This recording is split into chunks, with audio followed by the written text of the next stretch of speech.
You ready to dive into this? I'm ready. I had a lot of fun actually watching this back. It's one of the few that I haven't really watched back from end to end in quite a while. So, Let's do it. yeah, let's. Warrior, created by a destiny, fulfilling a destiny, bonded by the belief that at the King of the Ring, I'm gonna kick your ass. I'm sick of hearing about the beliefs of the Warrior.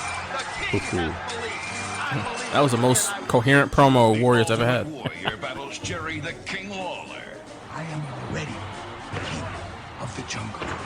Now, I'm going to be king of the ring.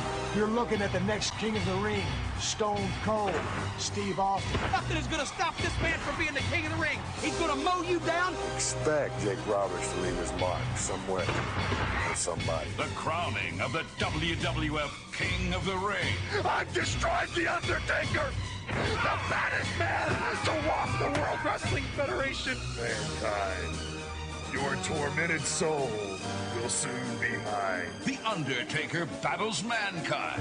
Return match with the smoking guns. Sonny, you have drove your ducks to bad water. We beat you once, we took the belts. And it won't be a problem to beat you again. The Smoking Guns battle the Godwins for the WWF Tag Team Championship. That's the most revolting thing I've ever seen in my life. Get him out of there. Ahmed Johnson will this time melt in my hands. Then melt in my mouth. Ahmed Johnson battles Goldust for the Intercontinental title. I'm disturbed because I got ripped off. I should be the champion. Mr. Perfect Rim. You got the referee you want, so you won't have any excuses when I tune up the chin music and kick your teeth down your throat. Shawn Michaels battles the British Bulldog for the WWF Championship. Tonight, it's the greatest card ever in the history of the WWF King of the Ring. Oh man, Listen, excited. that was probably correct at this point. But that was like kind of confusing. I wrote that down. It's like they said it's the greatest card in the history of the WWF King. Of Like the I thought, is that a comma King of the Ring, No. or is that WWF King of the Ring? I took it as WWF King of the Ring. I'm assuming that was the case, but it just sounded weird. They say it's It did. the greatest card in the history of the King of the Ring, Well, they have to say the always W- put WWF in front of everything. but you know. it's not necessary. We know. know what we're watching. Top Hat I'm Go watching always it. used to do that. The WWF Royal Rumble, blah, blah, blah. It's like, all right, Todd. Just in that sentence, it just sounded awkward. That wouldn't be something that I would write or something that I would want in the voiceover. Like, just take Yeah. out the WWF part because it can be confusing. It could. So. It could. Other than that, I thought the video package was actually pretty good. Yeah, it was like almost very dramatic old-timey. Yeah. Like medieval type. They had that medieval theme going for a bit through the years, and I really enjoyed that. Yeah, King of the Ring was one of the better more aesthetically pleasing pay-per-views. From, like you said, the royal aspect, the royal aesthetic. They had the door openers, and they had the crown above the ring, and you had of course, the throne, off to the side and stuff like that. It was always, as much as they would go above and beyond typically for like a WrestleMania or something like that, but the King of the Ring, they actually did a lot for it and got into that, like you said, that royal theme. Yeah, And put a real theme on it more than they would do other shows. Yeah, definitely a lot more than SummerSlam at that point and Survivor Series at that point, even the Royal Rumble. So it almost became, visually the number 2 pay-per-view at that point. And at least that's how I, felt like watching this back at that time. And I remember I actually forgot that we only had 3 like King of the Ring tournament matches on here because this was the first year they did the quarterfinals on their TV, their weekly TV. So not as many King of the Ring matches because you had like the big matches, like Undertaker, Mankind, Goldust, Ahmed Johnson, the WWF title match. It was definitely stacked. So when they said that, I was like, Yeah. interesting. I agree with that. If it's the best card in King of the Ring history, it's just a little confusing. But what are you a fan of? What do you prefer? You like the quarterfinals on the pay-per-view, or did you like this where they had the semifinals and the final? I mean, clearly this pay-per-view was probably a lot better given that the quarterfinals weren't on it, but I was always a fan of the tournament. So it didn't really, I didn't realize that the I don't know, as a fan, it wasn't really until like 99 or 2000 where I was like, oh, wow, like the King of the Ring is really not about the King of the Ring anymore. It seemed like it would always build to something else. And the King of the Ring was almost like an afterthought in a way. Yeah. And they only had the 3 matches on the actual pay-per-view. So I was like all 93, 94, 95. I was like so into it with the tournament aspect.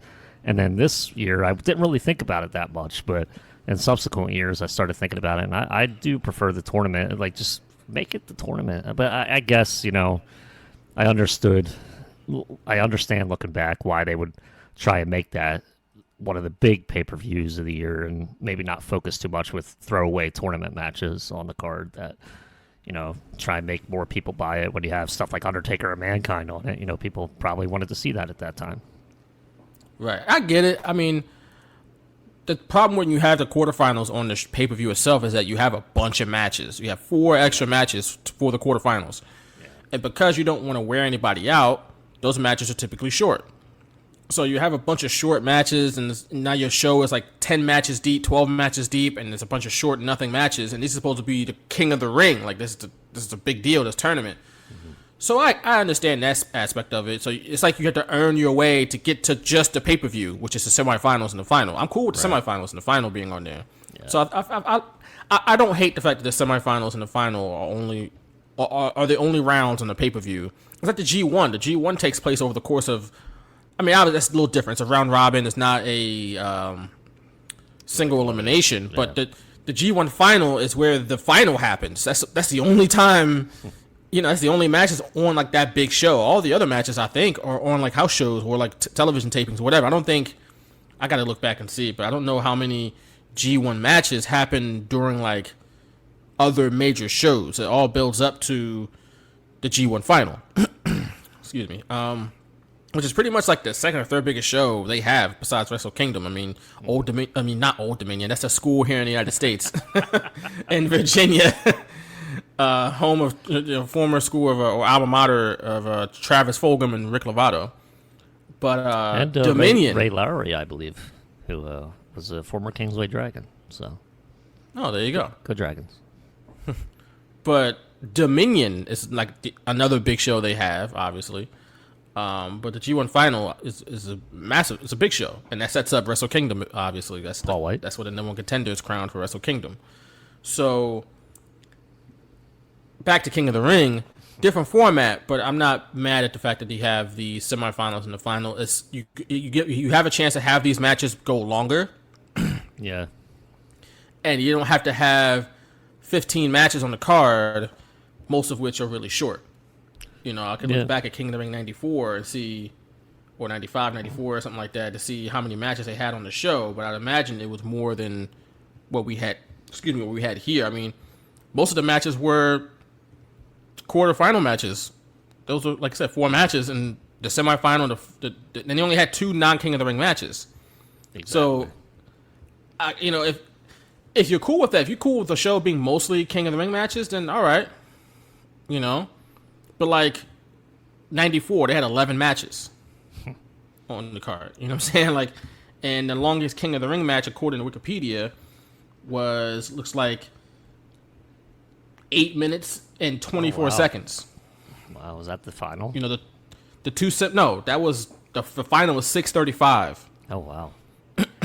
But the first match of the King of the Ring, the first quarterfinal, was 8:24. The opening match. You know what I'm saying? So pay-per-view, huh? Well, that was the second match technically. Oh, okay. Well, I like this. Unless was Thurman Plug and Quang on the show? It doesn't look like it. I don't know. Oh, jeez. It doesn't look like it was a dark match. I don't know. Either way, I don't remember that match happening. I watched King of the Ring 94 too recently, and I don't remember that. But you had 93. You had 10 matches. So I don't know. And then you have Bret Hart and Kurt Hennig kind of sandwiched in there, which is kind of crazy to think about. Right, and that was a great match. Yeah, which was probably like 10 minutes. Right, that was a second rounder too. Yeah, they had the King of the Ring, the quarterfinal between Bret and Razor Ramon went 10:25. Lex Luger to Tonkin with the time limit draw, 15 minutes, which is also a thing that I don't know people remember, is that the King of the Ring matches were 15 minutes. But wait a minute. because I guess that was a quarterfinal time limit. Because the semifinal, like you mentioned, Bret Hart missed a perfect. That went 18. That almost went 19 minutes. Okay.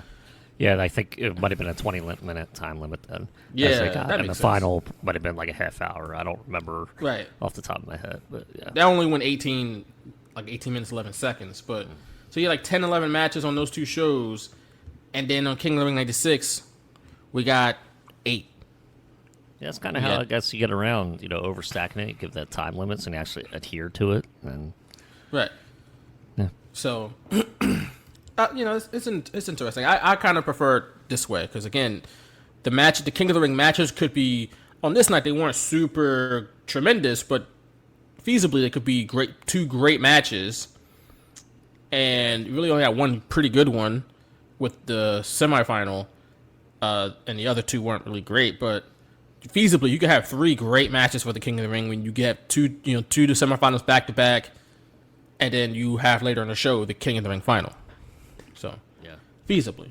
But June 23rd, 1996. Nick, where were you in life in June of 1996? I would have to say we were probably out of school by this point. June 23rd. It would have been after my 5th grade year. So the end of my 5th grade year, I always remember like in August, last week of August, I lived close to the school, and then they would post class lists on the door.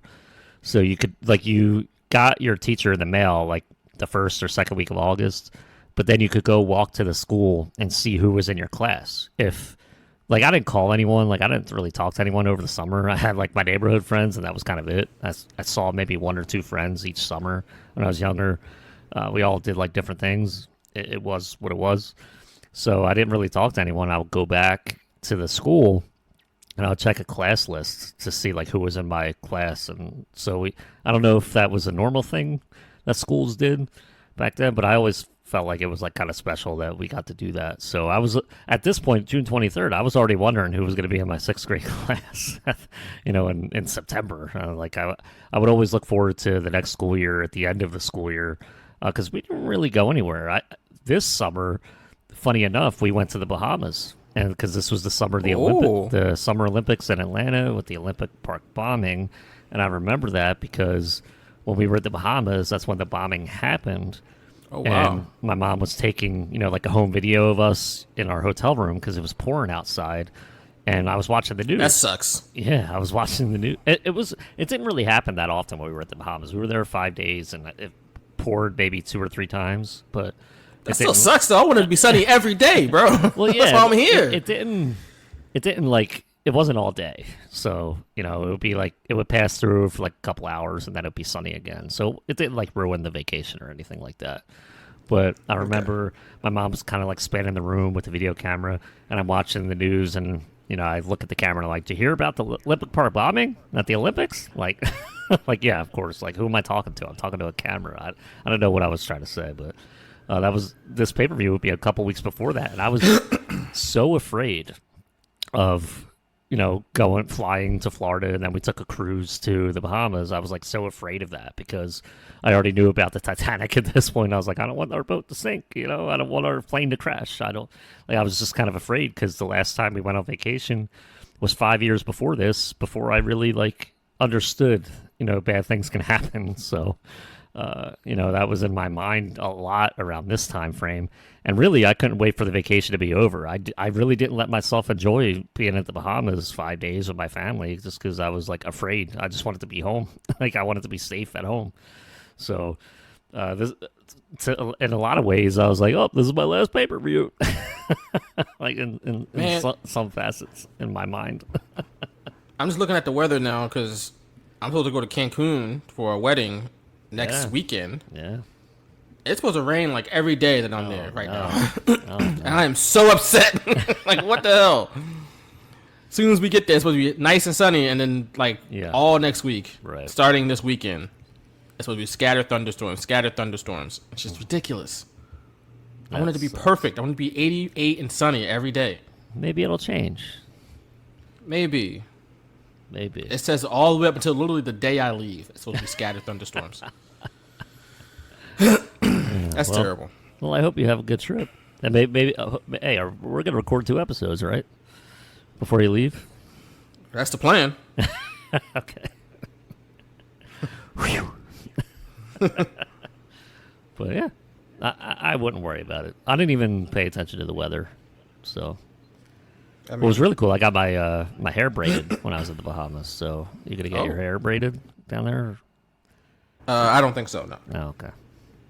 But it is an all-inclusive resort, so I'll probably be, if it is raining outside and I'm not able to spend a bunch of time on the beach, I'll just be in the resort eating and drinking for a couple days, having a good time. So. Sounds just as good to me. Oh yeah. So, but. Where was I in 1996? I would have been 7 years old in June of 1996. I guess finishing up first grade would have been. Oh, man. I guess. Yeah, first grade. About to enjoy whatever summer I was having in 1996. I don't know what that consisted of. Did not go on a big vacation. I know that much. Yeah, I mean, we took like vacations every 5 years. It wasn't like a every summer thing, and like we would go to the shore and stuff. But technically, like a vacation to me at that age was going somewhere like Disney World or the Bahamas, and that's the 2 vacations I had when I was younger enough to remember it. And we did go to Busch Gardens in Virginia as well. I do remember that. So nice. Yeah. I would probably actually. Oh, wow. I actually moved to Southwest Philly around this time. Now that I think about it, we moved in June of 1996 from West. We lived in West Philly. I feel like this is deja vu. I think you said this before, and I was like, "Oh," or like, were you I might have, in the neighborhood or something. I made like a stupid joke, like usual. I lived on 59th and Chestnut in West Philly, which not far from where I am right now, actually. And then we moved to Southwest Philly. In like I said, June 1996. I don't remember the exact day, but it was sometime in this month that we moved to Southwest Philly. And so yeah, that's something I was doing. I was in the midst of either packing up or unpacking or something. So you moved like right after the school year, huh? I guess so. Yeah, definitely in June. I don't remember. I remember finishing up the school. Finishing up the school year.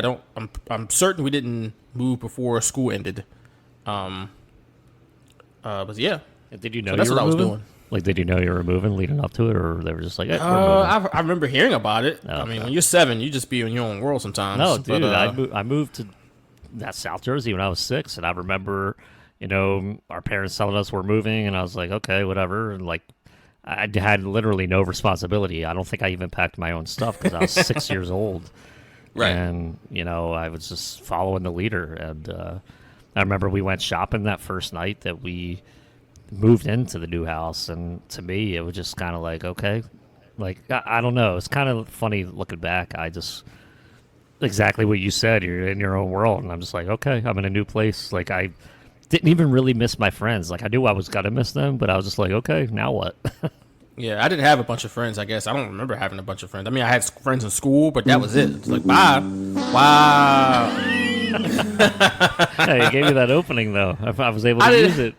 I didn't have a bunch of friends in the neighborhood, I guess. I mean, I just had friends in school, and that was it. I was only 7, so it's really hard to make a bunch of. I mean, you can have some friends, I guess, but you're not friendly with.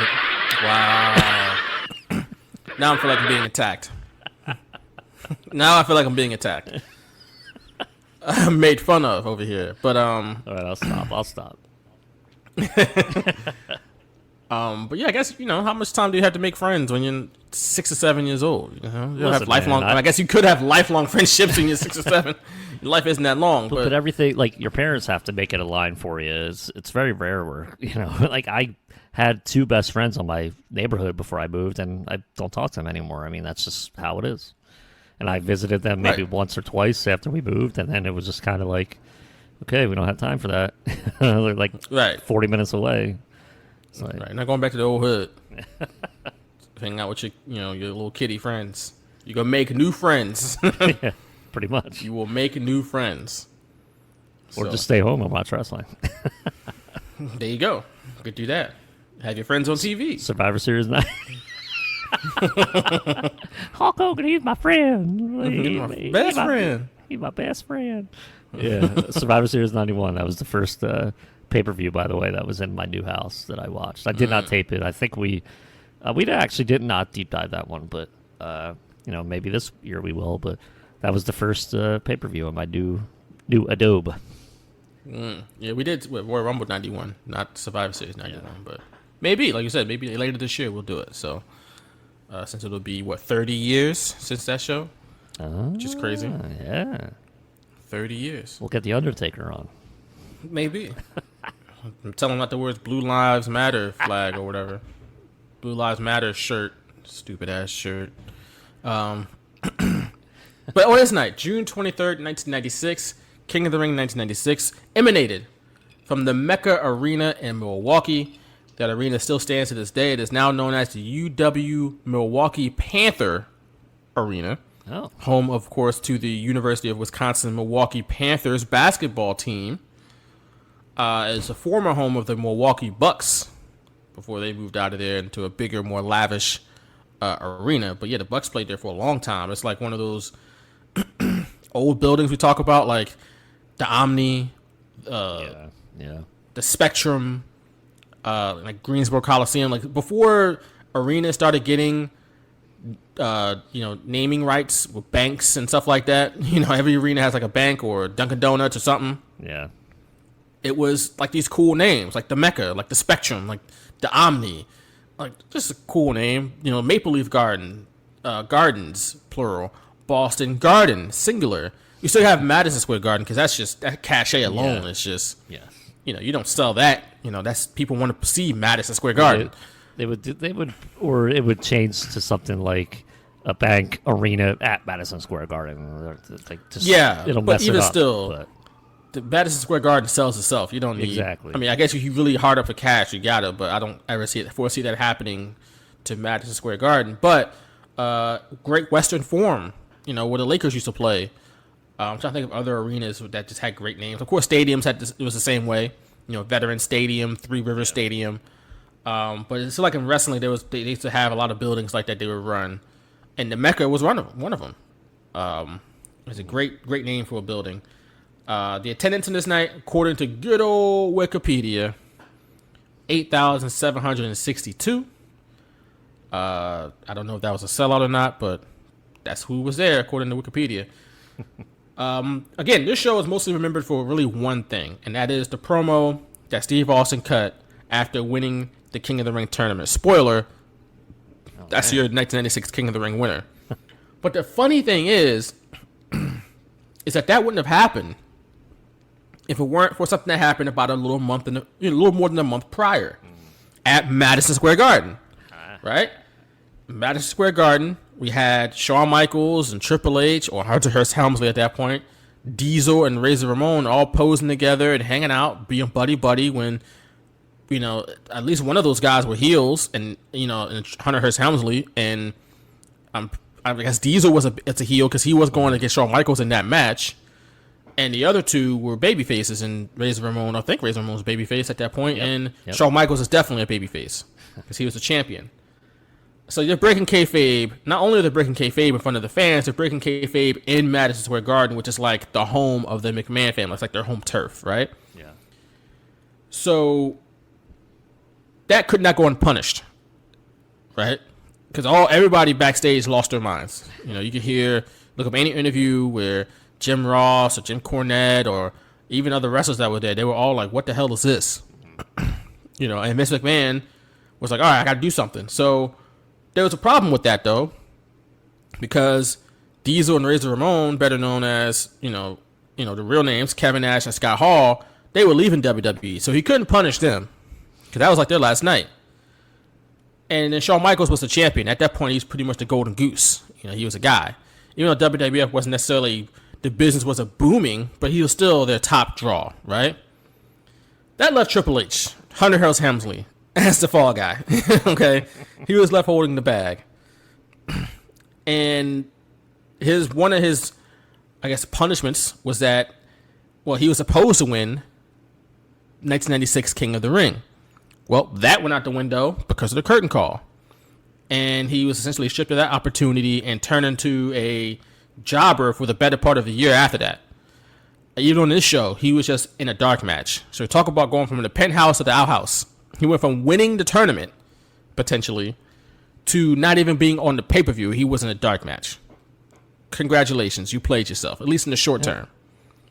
What is crazy to me is that he won that dark match. Like, why? Why couldn't you just have him lose? Like, I don't... That's fair, but it's weird. Who cares when you were supposed to win King of the Ring? Like, yeah, that's true. Who gives a damn at that point? Like, I'm sure he wasn't. I'm sure they told him, "Hey, you're going to win King of the Ring." And he's like, "Yeah." And then on this night, he's like, "Man, I'm not even on this show." Like, not even on the free for all. The free for all match happened. He was like, but like before, and then I guess they went to do their whatever on TV, and then he was wrestling Aldo Montoya like in front of nobody on TV at least. Right, and he beat Aldo Montoya. Okay, because I guess they wouldn't have him lose to Aldo Montoya, but that's the only person he probably would have beaten at this point. Hey, we saw Aldo Montoya on this pay-per-view. Did you catch him? We did. We did. We're going to talk about it. We're going to talk about it later. But Triple H went from the penthouse to the outhouse. He was on the pay-per-view and Triple H wasn't. That's hilarious. Right. Like what I'm saying, it was bad. It was bad. And it was continue to be bad for Hunter Hearst Helmsley. He bounced back. Obviously.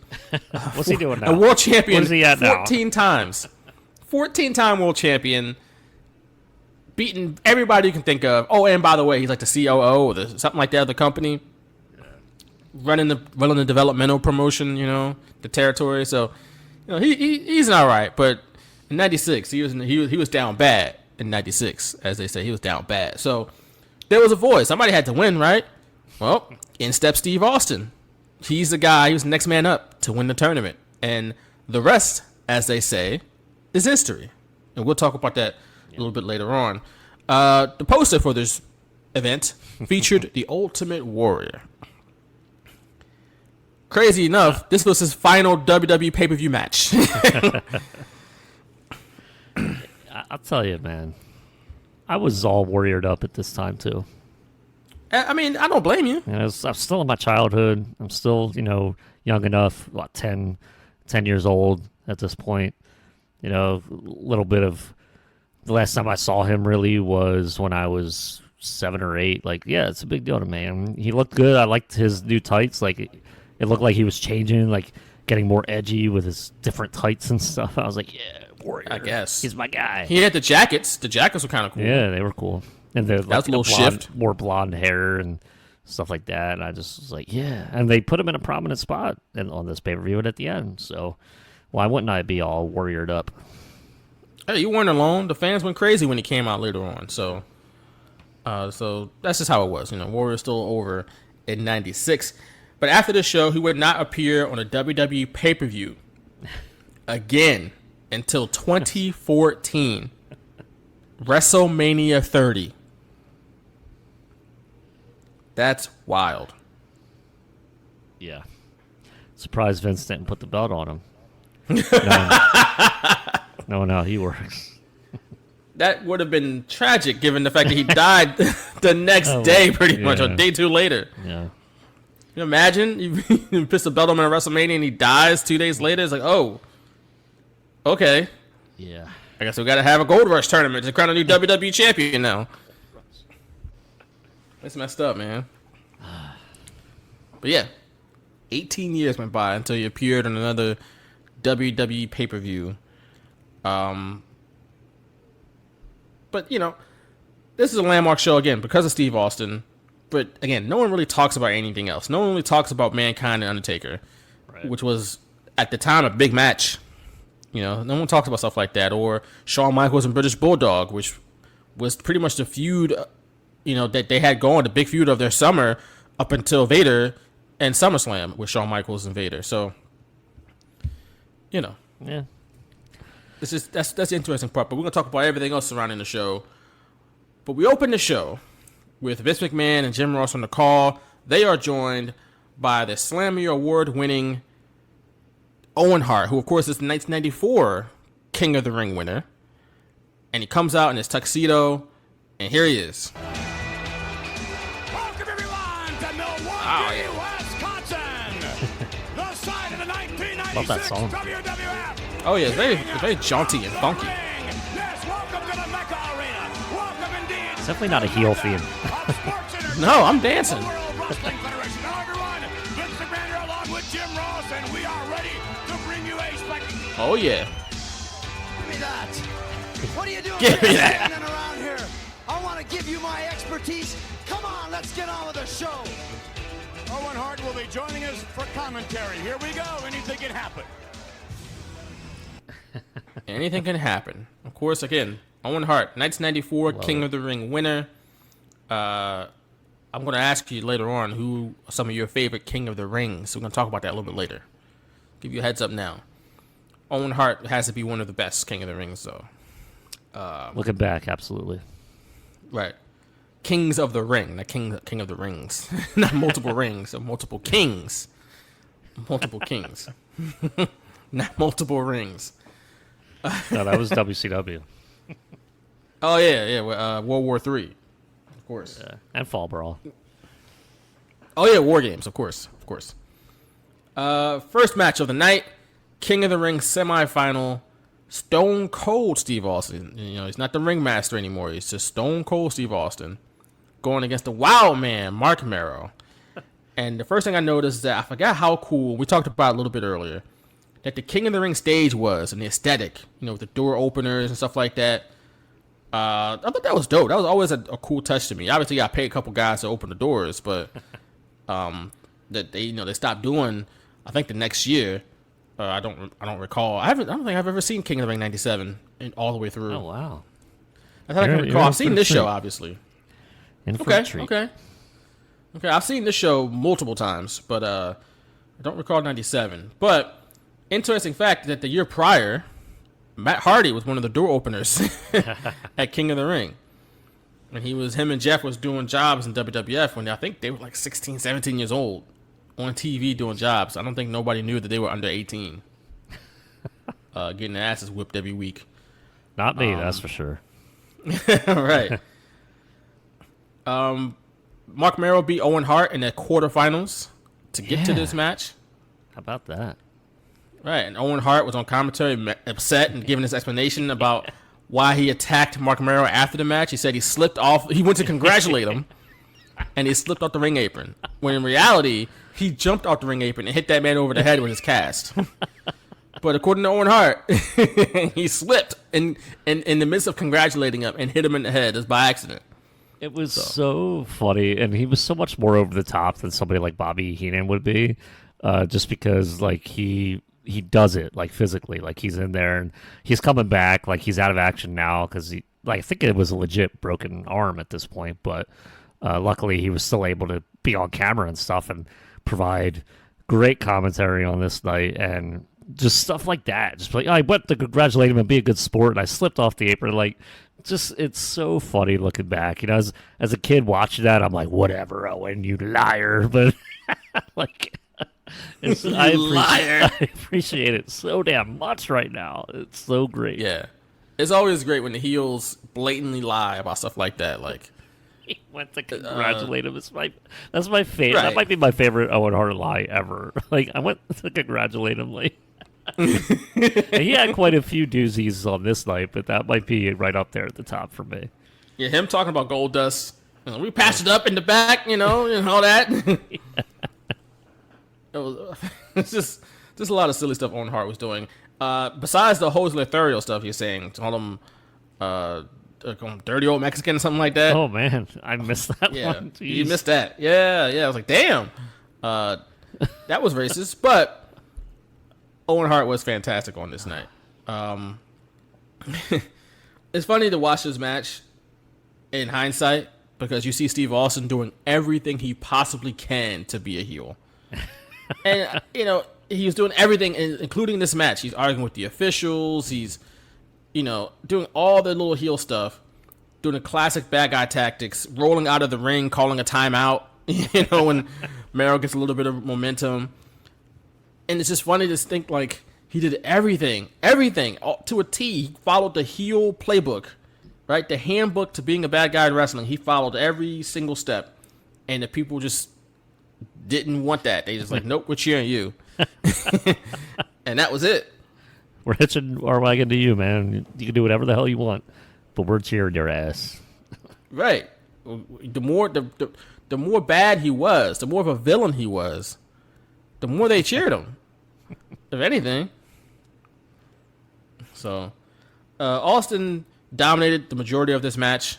But at one point, he gets kicked in the mouth. I think it happened when Merrill did the roll-up spot. Yep, same exact move that he beat Owen with.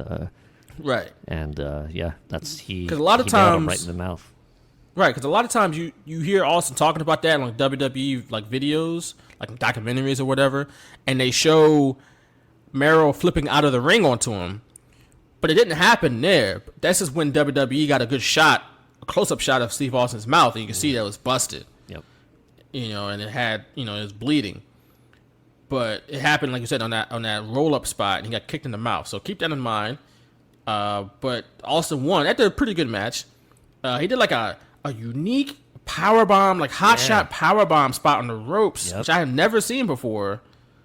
And I'm surprised no one else has really taken that and tried to do it. Like it wasn't like the slingshot like Tully Blanchard used to do when he suplexed a guy into the ropes and slingshot him back into the ring. That was his finish. It was like he picked him up for a powerbomb and just like kind of dumped him over his head into the ropes. Which I was like, oh, okay, I've never seen that before. Yeah, I noticed that too, and I was like, oh man, that doesn't seem like a heel move. It seems like it didn't even seem like an Austin move at the time. And like you said, I'd never really seen him do that. Never really seen that done anywhere. I don't really like. I hadn't been watching Nitro that much at this point, so I don't know if the cruiserweights were really there doing their thing yet at this time, June '96. It might have been around the same time, but yeah, that's a move that I would typically see like in a cruiserweight match, not in a Stone Cold Steve Austin match. Right, and like I said, I've seen this show before, but I don't remember that spot. Yeah, me neither. That's why I made a note of it too. How funny is that? Right, and again, Austin back then, you gotta remember, before the neck injury, especially really before he became Stone Cold, I think he changed his style a little bit to be Stone Cold, to be a little bit more of a brawler, and then after he broke his neck, he became a brawler, like full-fledged. Yeah. But there's a reason why they made him the ringmaster and the master of the ring. It's because he could really work. Like he was he was like a worker's worker. Yeah. Like he's among those guys who's like a great hand in the ring, as they say. Who would probably pull off some unique moves here and there and do the chain wrestling and stuff like that. Submission holds. Remember his finish was the $1 Million Dream. Now obviously that was gifted to him by Ted DiBiase, but again, he was the master of the ring, master technician. Speaking of Ted DiBiase, do you see what they're bringing back? Oh, the $1 Million Championship in a ladder match. How about that? How about it? NXT. How about it? Good for NXT. I'm kind of intrigued with that. Yeah, I'm down for that. I don't know if they need another championship. Right, I mean, they have the North American title, but yeah. And they we'll see. remember, they got 2 tag titles now. They got the women's titles and the men's title, obviously. Which I was just like, why can't they just have the women's tag titles on the main roster, just be defended on all the shows? But they could even that do was the the men's. intention. Just do the men's and women's, like all across all 3 shows. That would be so much better for each tag division. But you're probably right. I can see that. I'd be down for that because no brand has enough tag teams to support its own division. Right. NXT included. Mm-hmm. I mean, I think a couple years ago we would have said differently. Right. But now that's not really the case. Like they don't have a bunch of great tag teams. They have more people at their disposal they can probably put together and make a tag team to put on TV. But yeah, I'll be down for if it's interesting because is NXT on the same level as Raw and SmackDown then? No, but I mean, I think if you're really, you can have tag team matches that mean something without the titles involved.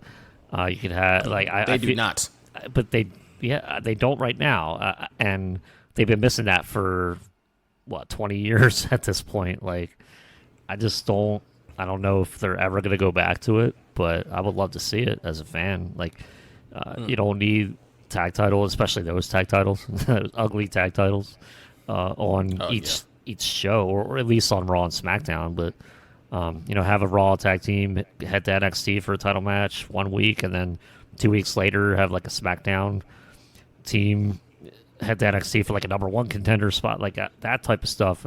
Like you help so much talent when you do it that way, and I think introducing tag titles to every single brand is kind of just hindering a lot. Like it's not the way they made the brand extension work in like 2002, 2003, 2004 with creating more opportunities for people is not working the way it is in 2021. No, if anything, people are getting fired. Yeah. People are losing their jobs, losing their opportunities. But back on this night, Steve Austin wins, and he advances after the stunner, because Merrill's selling the neck injury after the hot shot powerbomb thing to the ropes. And Steve Austin picks up the win to advance to the finals of the King of the Ring. But he had to go immediately straight to the hospital after the match because, again, he busted his lip and he had to get stitched up. So he heads out to the hospital. But apparently this is Mark Merrill's first loss in WWE. Yeah. I forgot about that, too. That's crazy. I mean, he'd only been in there, 2 or 3 months? But it's kind of crazy to think about because he debuted at WrestleMania. But, they pushed him strong. I thought it was weird. Like, they call him the Wild Man. And he usually would come out with, like, the histrionics and everything with Sable. But he just kind of strolled to the ring. Like no pandering to the fans, not like none of that stuff today, this pay-per-view. So, it was almost like, I'm just here. Like, I'm going to lose, whatever. It's kind of, okay, Mark. Like, come on. Okay, Mark. I didn't see that Wild Man. Okay, Mark. Take it easy. After the match, we get a promo with Doc Hendricks and Jake Roberts, which is, in hindsight, more legendary than we realized at the time. And because Roberts is talking all these biblical terms about his match against Vader, which is the other King of the Ring semifinal. Again, Jake Roberts talking in biblical terms to Doc Hendricks, who of course is Michael Hayes. This promo is super important in history, given what happened in after the fact. So it set up everything that's going to happen with Steve Austin later on in this night. Moving on with the other King of the Ring semifinal, we got Vader versus Jake Roberts. Jake Roberts coming into this was essentially the sentimental favorite. His drug and alcohol issues were now part of the storyline in WWE, and it was like a part of his comeback story. And they were talking about him like he was this old, super old guy, despite the fact that he was only 41 at that point, which is like a spring chicken in WWE in certain cases, like. 41, but even in pro wrestling terms, if you're at 41, you're still not necessarily out of your prime yet.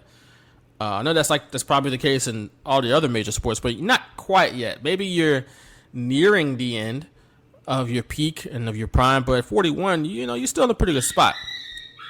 Typically, a pretty good spot. But drug and alcohol didn't help Jake Roberts, I would imagine. But yeah, he was like the sentimental favorite because of that, and of course, again, his drug and alcohol issues. But to get to the semifinal, Roberts had to beat Triple H and Justin Hawk Bradshaw, two eventual WWE champions. How about that? 2 Hall of Famers. 2 Hall of Famers. I'm sure Triple H will be a Hall of Famer at some point. Yes, he will. He will. But JBL just winning this year, I believe, right? Yeah. But at this point, he was Justin Hawk Bradshaw, which is stupid. Why do they have to call him Hawk? I guess it be Justin Bradshaw or maybe Hawk Bradshaw. You don't want to get him confused with Hawk of LOD now. Well, don't call him Hawk at all then. I'm just saying. That's what Vince will tell you. Don't call him Hawk at all. How are people going to know he's not Hawk from LOD? Let's put Justin and Bradshaw around Hawk. Right. Perfect. Like I said, call him Hawk Bradshaw. Was LOD even in WWE at this point? No, they wouldn't be back for another year, a little less than a year. But yeah, because they were at WrestleMania 13, right? Yeah. The Chicago Street Fight, something like that. That's like when they just got back. Justin Hawk Bradshaw, that's stupid. The match was what it was. It wasn't much to it. By the way, Vader beat Ahmed Johnson to get here. Oh, he did. I think didn't Owen Hart help him?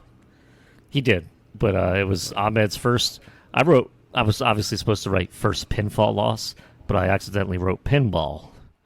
So it's Ahmed's first pinball loss. You know Ahmed Johnson and his pinball skills, bro. Off the charts. Putting the machine on tilt every time. So when I take notes, sometimes I use Google Docs and then I just convert it to a PDF. So I'm just reading it for the first time. Usually I fix my mistakes, but I had to talk about it because that just made me laugh. Ahmed Johnson don't have a whole bunch of pinball losses to his name. Don't get it twisted. My favorite part of this, by the way, was JR calling Owen out for cheating, and Owen says he thinks too much. JR, you think too much. You think too much. So Stop great. paying attention so much.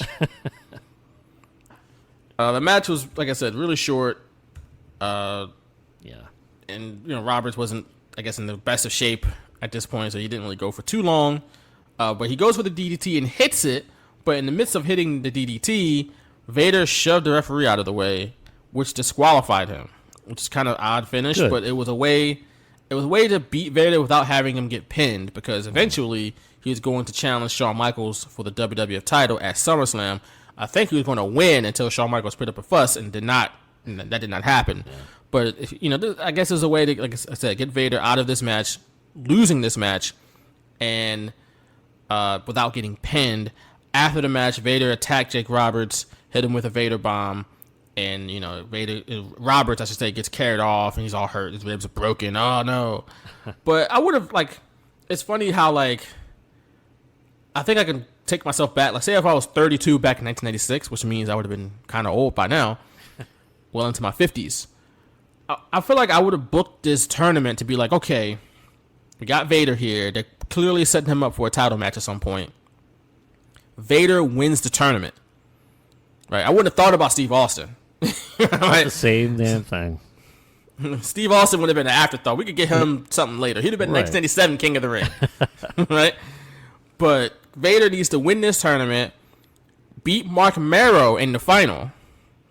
Because you got to be the babyface, right? Yeah. So Mark Marrow would have beat Steve Austin. And then he goes on to SummerSlam and challenges Shawn Michaels. You go from there. I would have probably had him beat Shawn Michaels too. But that would have probably how I would have booked it going in. As my wrestling fandom booking, fantasy booking type of prediction would have been back in 1996. But this is how they did it. It worked out in the end. They got the biggest star in the business, one of the biggest stars ever coming out of it. But I think heading in, I probably would have booked it that way. Which is, I'm wondering, because the previous year, that's how they went with Mabel. When Mabel won the King of the Ring, he went to SummerSlam, and that was it. And they did it with Owen Hart in '94. Yeah, which I don't. They didn't even have In Your House, by the way. So yeah, Owen Hart. Then you had Nothing in July, and then come August, you had the steel cage match with Bret Hart. So I don't know if that was supposed to It wasn't something where they're the winner of the King of the Ring faces the WWF champion. In '95, I don't know if that was part of it.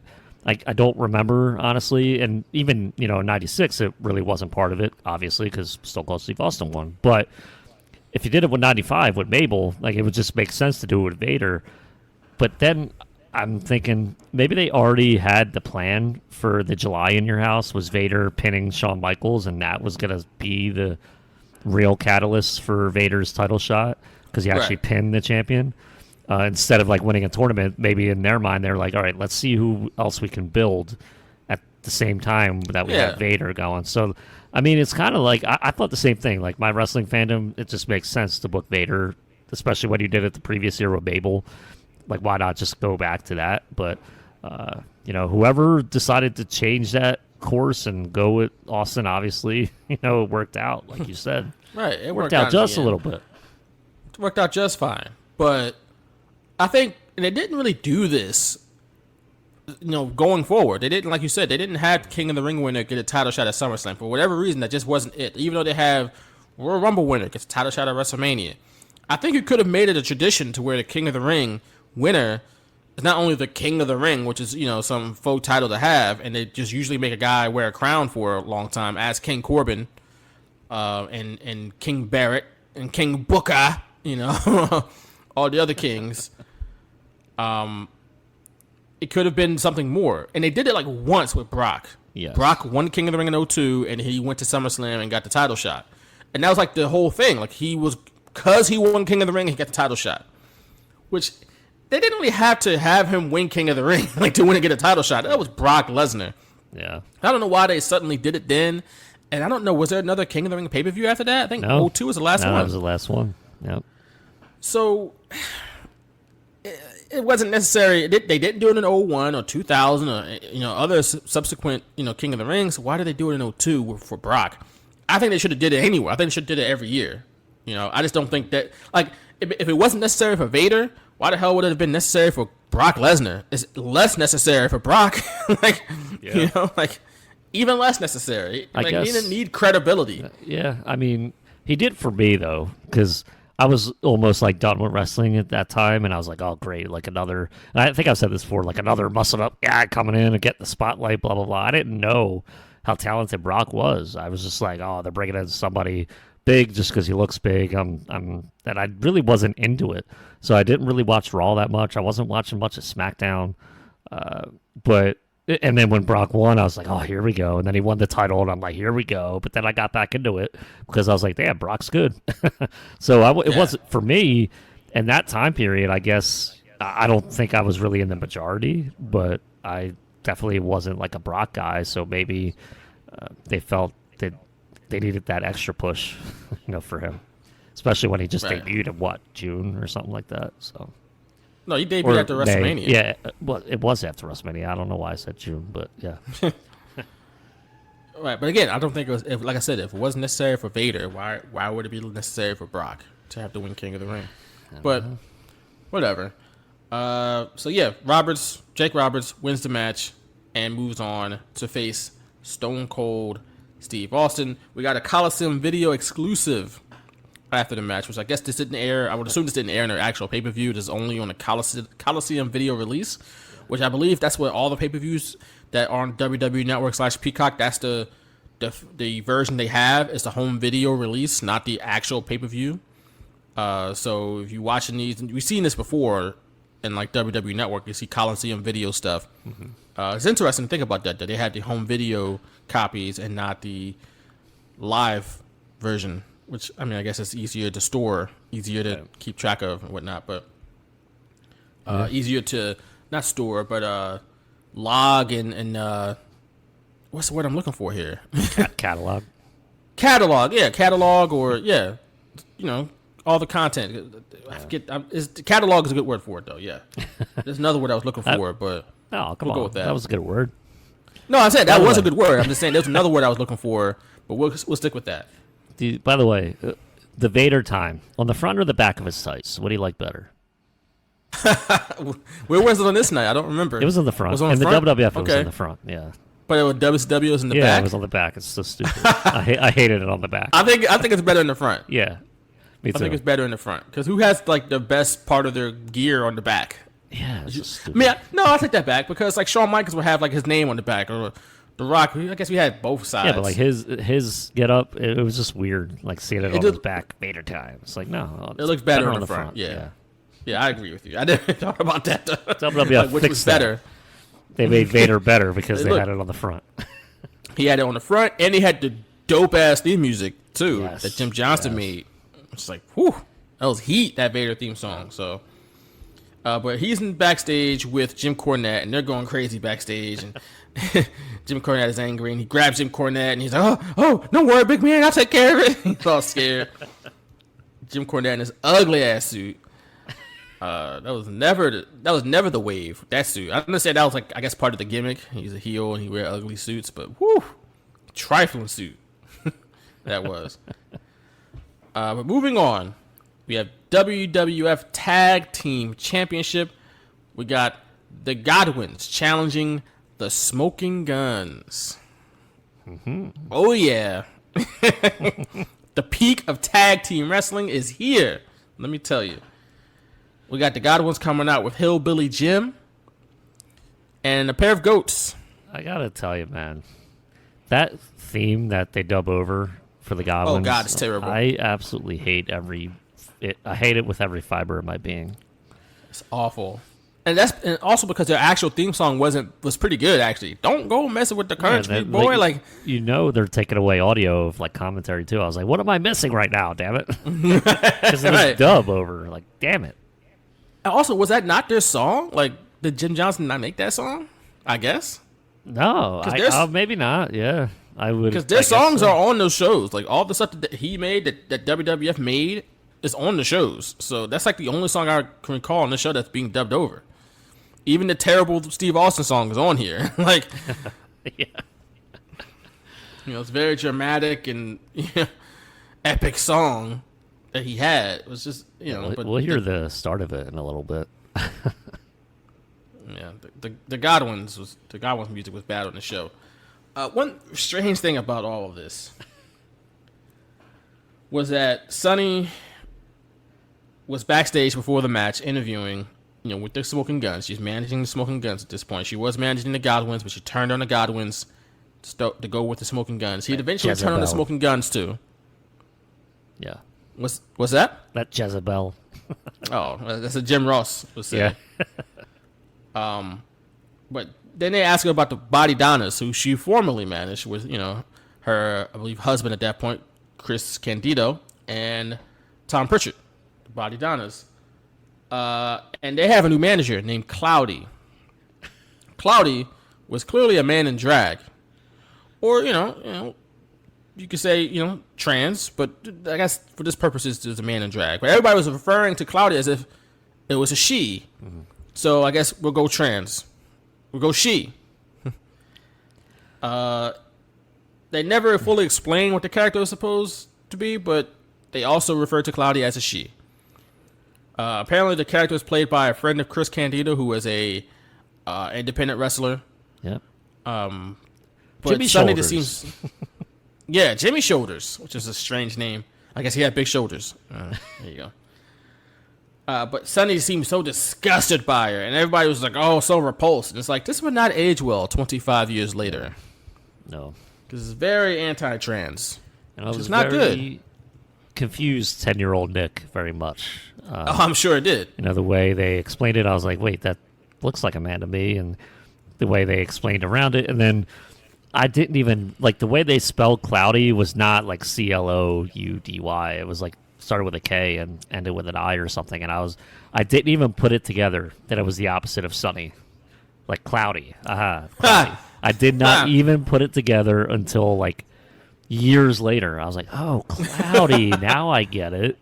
That's how ridiculous this whole thing was and confusing it made me. Like, I didn't even think it was like the opposite of Sunny. Like, and short-lived, right? Yes, very, very short-lived. Very short-lived. But thankfully, they thought enough of this to have Cloudy cut her promo during the match.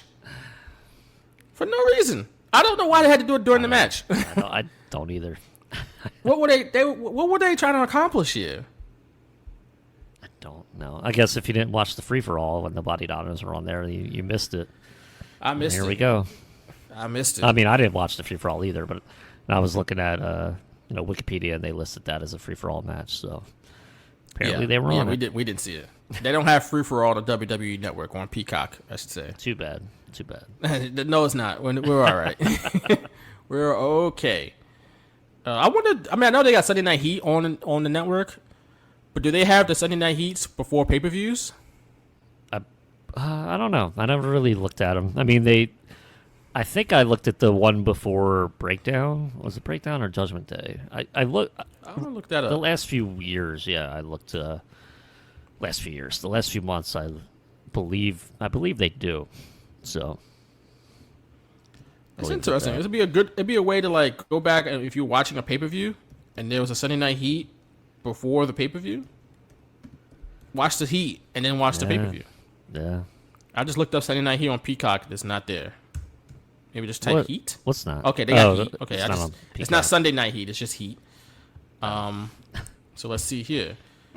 They have a bunch. Okay, from big 98. fan of that show. I mean, if they had the first one, it was the first one in the one before SummerSlam, right? It was like, I guess technically it'd be like the fourth or fifth one because they originally were going to run it in August '98, and then nothing else, and then people loved it so much that they just made it So they do apparently have the one before the Royal Rumble in '99. They have the one. They have halftime heat, obviously. That's there we go. And it looks like they do have like the one before St. Valentine's Day Massacre. I'm gonna have to repost that halftime heat. I guess they have one. They don't have the one. They have the one before. It looks like WrestleMania, I think. They also have one with Kurt Angle. It's Tiger Ali Singh and Kurt Angle on March 7th, 1999. Okay, now I'm looking at the thumbnail. It's Kurt Angle in the ring with an American flag. Okay, yeah, they have the heat before WrestleMania 15, which we did not watch when we did our deep dive with the Blue Meanie. Go check that out in the archives. So it's just funny. Maybe we should do that one time. Check out Heat. Maybe not on the podcast, so I don't know. But they got Heat all the way up until July 25th, 1999, which it looks like it's the one before SummerSlam. Fully loaded. Fully loaded. Oh, yeah, this is July. Yeah, SummerSlam was in August. So that's all the heat they have. Because it's Triple H's interview when he's sitting down. I think that's when he coined the term that he's the game. The game, yeah. You know, the game. I am the game. So. But this match, it was a match. Yeah. Phineas got the most mild hot tag in the world. Oh, man. At one point. But in the midst of it, he got a boot to the back of the head while the ref wasn't looking, and he got pinned.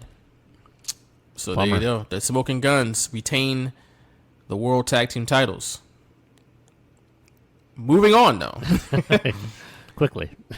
Moving on to Jim Cornette, British Bulldog, and Clarence Mason cutting a promo backstage where we see Mr. Perfect coming into the locker room. His stuff was at least in the locker room. His gear and stuff was in the locker room, in the same locker room as Camp Cornette. And this one, Doc Hendricks was like, "Oh, is there collusion here?" He's supposed to be Mr. Perfect was the special guest referee for the main event, WWF Championship, British Bulldog, Shawn Michaels. So, is there collusion? We'll see.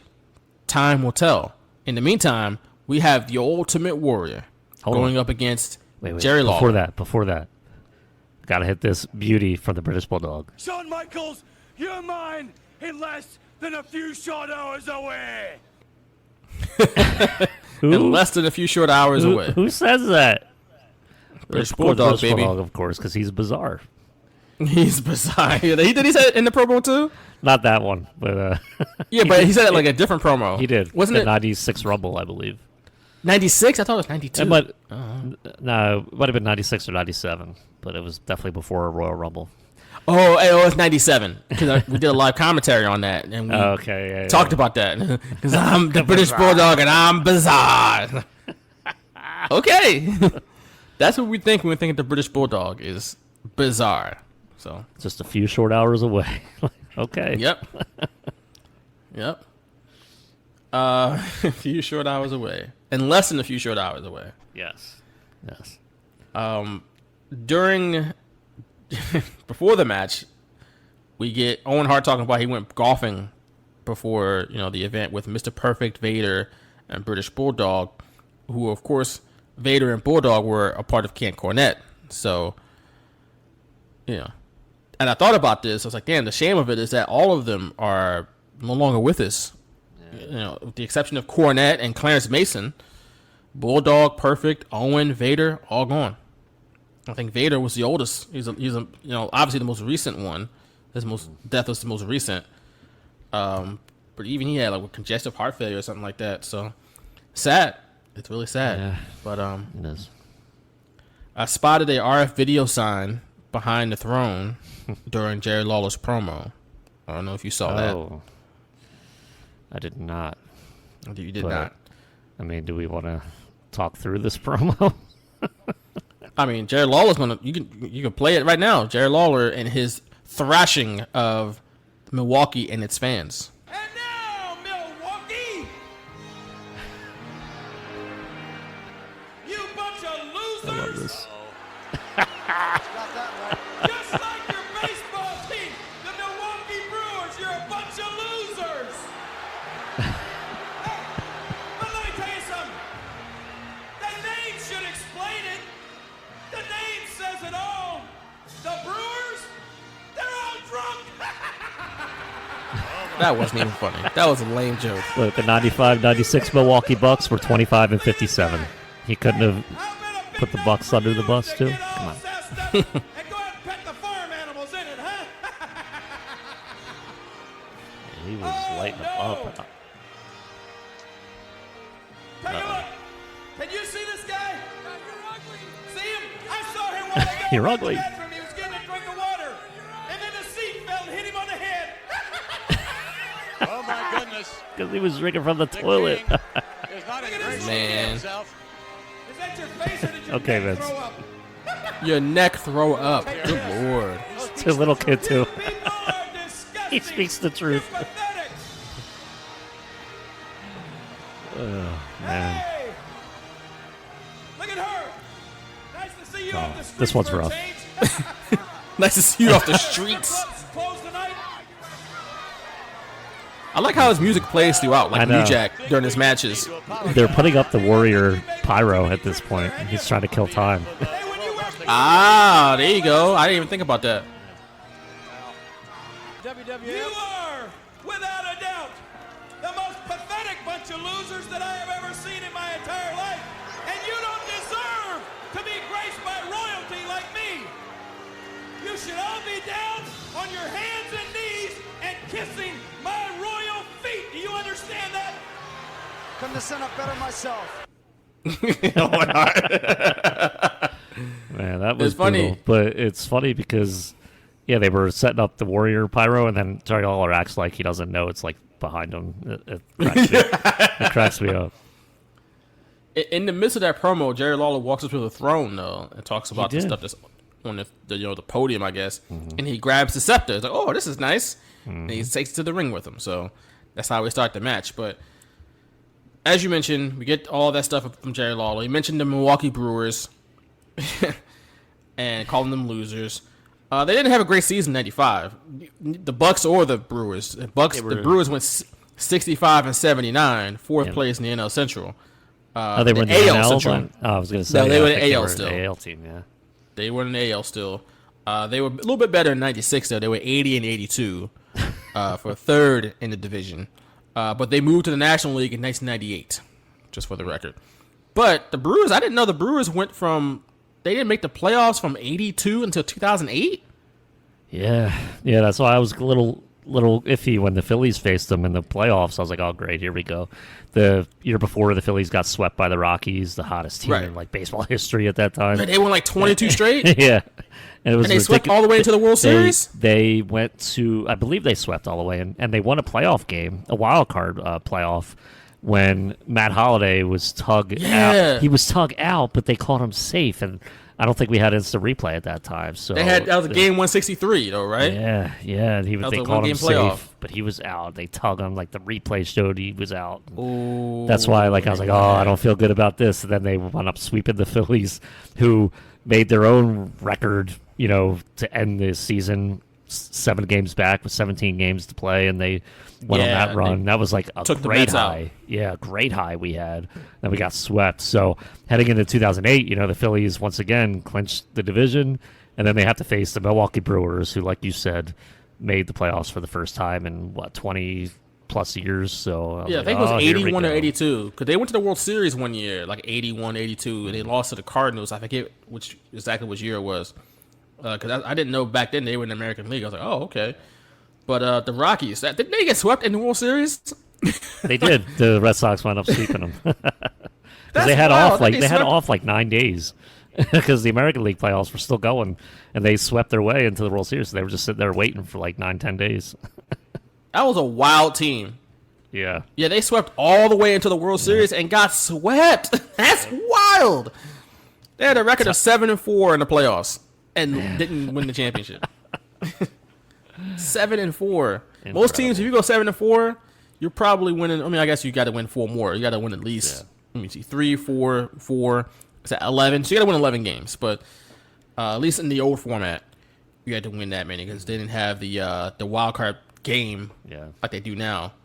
But yeah, that was wild. That's when they were wearing the black jerseys like every game, and they just kept wearing them because they kept winning. Hated it. He's whooping teams' ass. I was like, man, these way. uniforms are ugly. I hate these players, even though they were probably good guys. I don't know. They had Todd Helton and stuff. Tulowitzki? Yeah. Was he there then? Yeah, he probably I think was. so. I don't know. Maybe I just threw that out there for nothing. But yeah, I was like so angry. Well, the OA Phillies made up for it. They did. They made up for it. They won the World Series. Something the Brewers and the Rockies didn't do. So, you look at it that way. Yeah. But that's a wild playoff run, though. You sweep all the way through, and then you get swept. Mm-hmm. That's kind of upset. Like, I don't know if that's ever happened in sports. And, of course, their excuse was, hey, we waited around for 9 days. And forget all that. I know. You waited before. That's their built-in excuse. You had a wait in between, I'm sure, the division series and the NLCS. Because you swept that too. Like, I'm sure there's maybe a little bit of a wait there. But I don't know if that's happened. Like, a team would sweep, because teams rarely sweep all the way through into the championship. That's hard to do, especially when you have usually 3 rounds before the final, like Stanley Cup final or the NBA finals. But then to turn around and get swept in the championship round, like, that'd be crazy. That'd be wild. Yeah. That'd be like when the Lakers, when they beat us, I guess, in the 0-1 finals, beat the Sixers, they swept everybody into the finals. They only had one loss in the whole playoffs, and that was against us in game 1 of the finals. Yeah. But what if they turned around? Like, what if, instead of beating us, what if we swept them? That would have been crazy. Dude, we had either the second or third game. It was like maybe the first game in Philly. We had that so much. That was game 3 or game 4. Yeah, we had it. We was really right there. That's when pretty much it's like, all right, I think it's over. Like, I was so upset. It was tough. But yeah, definitely I recall having my heart broken when we lost. I think you're right, the first game in Philly, and the place was rocking. Yeah. It's our first finals game since '83, something like that. So yeah, but it is what it is. Well, we'll get it in 2021. Let's go. Let's hope. Let's do it. Back to 1996 and the King of the Ring. Jerry Lawler, one of the things he said was that the Ultimate Warrior had overstayed his welcome. Yes. And I guess, he's kind of right. I don't know. He's kind of right. Lawler attacked Warrior. Warrior comes out with his big entrance, and people are going crazy. But Lawler attacked him before he even got into the ring. He attacked him with the scepter that he grabbed during his promo. And he was just blatantly choking Warrior right in front of the ref. And the ref was just like, okay. Like, choking him with a weapon. Or with his tape. Yeah. With his wrist tape or something like that. Yeah. Whatever. So Lawler's beating up Warrior the entire match, and then he hits the pile driver. And that's when Warrior just wakes up, pops right up, doesn't even sell it for a second. Pops right back up, hit Jerry Lawler with like 4 clotheslines and a shoulder block, and then pinned Jerry Lawler with his knees to win the match. He didn't even do the press slam and the splash. No. Shoulder blocks or one shoulder block and like 4 clotheslines. Yeah. The high impact moves, according to JR. So. Yeah, they hurt so bad they can beat people. I will say the best part about this was Warrior's ring gear. I thought it really kicked ass. It looked cool. Purple, yellow, like a reddish pink. I loved it. Warrior, for all his faults or whatever, he did have great gear. Like, good looking gear. We talked about it, I think it was Royal Rumble 91 when he had kind of like the red, white, and blue theme gear and stuff like that. He had a cool aesthetic to him. I think he took time into like what he was wearing, and he had an eye for that. So I'm not surprised his gear was kind of dope. And like I said, like the jacket he was wearing, like that was kind of dope. Yeah. Yep. Then he went up and grabbed the crown. Get out of here, Warrior. Get the hell out of here. But it's funny. I always did like when Warrior would do a comeback and he would hit the ropes, but he would like sometimes turn and hit a different go to like rope. the other side. Right, he wouldn't like go not from the one side to the other. Parallel. Yeah, exactly. It was like he would run perpendicular all of a sudden. It's like, whoa. Right, he would make a sharp turn into one set of ropes to kind of run right where the person was. I thought that was kind of dope. It's kind of unique. And then I realized I was watching his comeback when he wins the match. I was like, wait a minute. I wonder if John Cena took a page or 2 out of Warrior's book for the comeback. Because, Cena, when he made his comeback, I think still does it. When, he'll probably do it again when he has another match. He always does the shoulder blocks when he does his comeback. Yeah, he does. He does. He doesn't just pin people. That. Yeah, I still hate the shoulder block because to me it makes no sense in wrestling, but whatever. I'll deal with it. I'll get over it. But it just does nothing for me. Like, I even thought it was weird when the Warrior did it when I was a kid. I was like, that hurts people enough to, like, pin them? I just thought it was weird. But At least Cena doesn't pin people with his knees. That's true. He is like the backdrop or whatever. Then he has a 5-knuckle shuffle, and then he tries an attitude adjustment. Somebody reverses it. You know, we've seen this episode multiple times.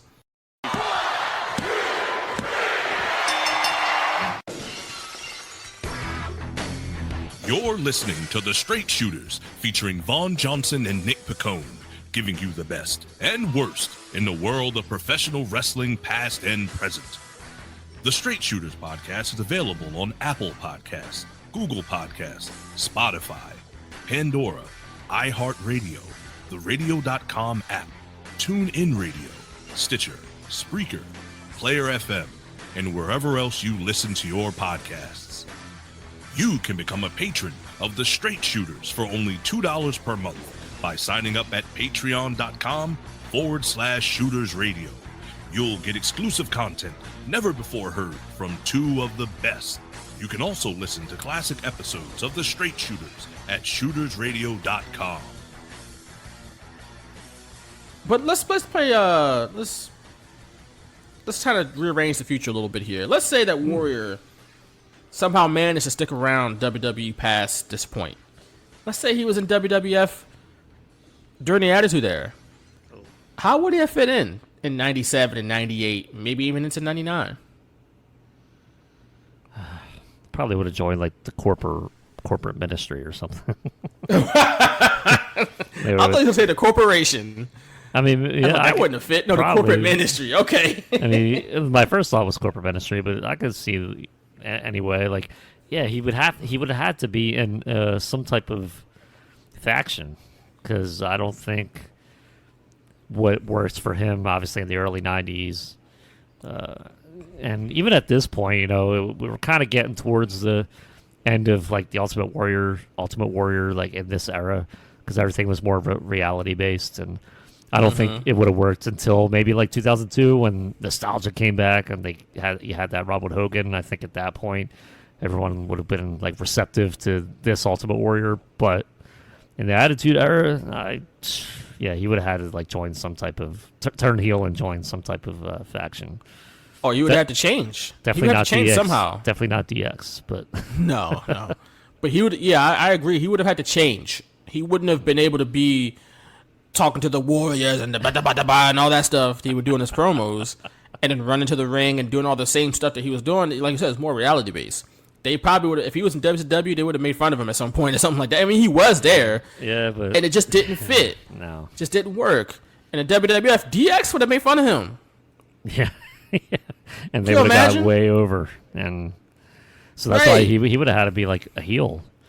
And really dig his heels into that character and try and come up with something different to where people like are booing him, but they're not doing it ironically.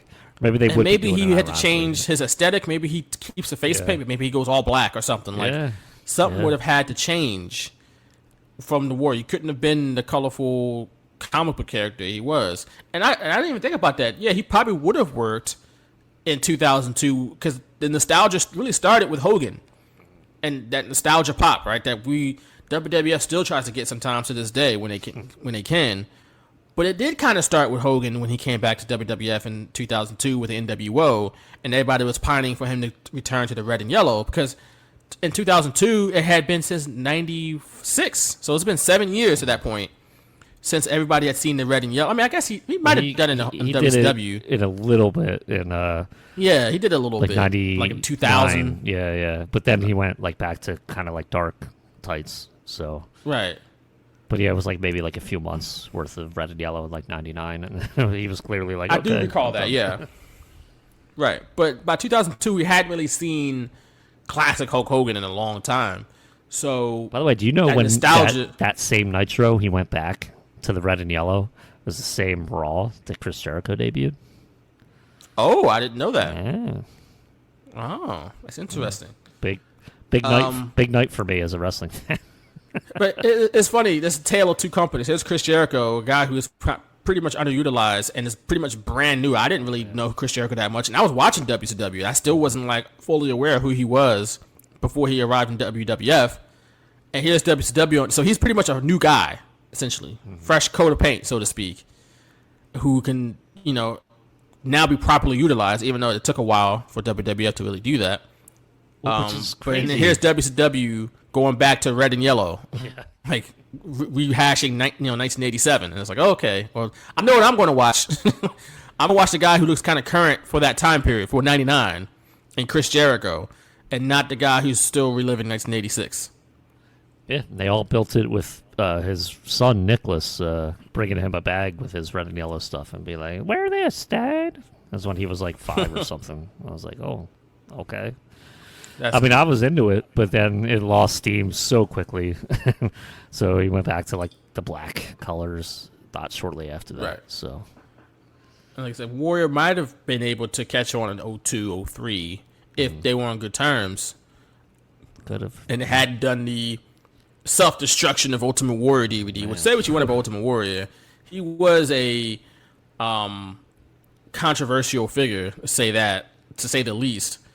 But he was obviously big over, but that DVD was terrible. That shouldn't have been done by WWF. And you'll never see the light of day on that one again. Like, that will not be on Peacock. That would not be on WWE Network, nor should it, because that was trash by WWF. Which is, I have it. So I bought the DVD, and I don't know if I might watch it here and there to see, like, just get a history lesson on what exactly they did. I mean, it was basically... It was a hit piece. And I think they only did it because they owned, I think, the Ultimate Warrior, right? So that's why he changed his name to Warrior. Yeah. It was like kind of in the midst of all this. So, yeah, just what a crazy time period. That was trash. Like, again, Ultimate Warrior, not the greatest person in the world. I mean, I always found it funny when you see him, I watched the Dark Side of the Ring on him, which was okay.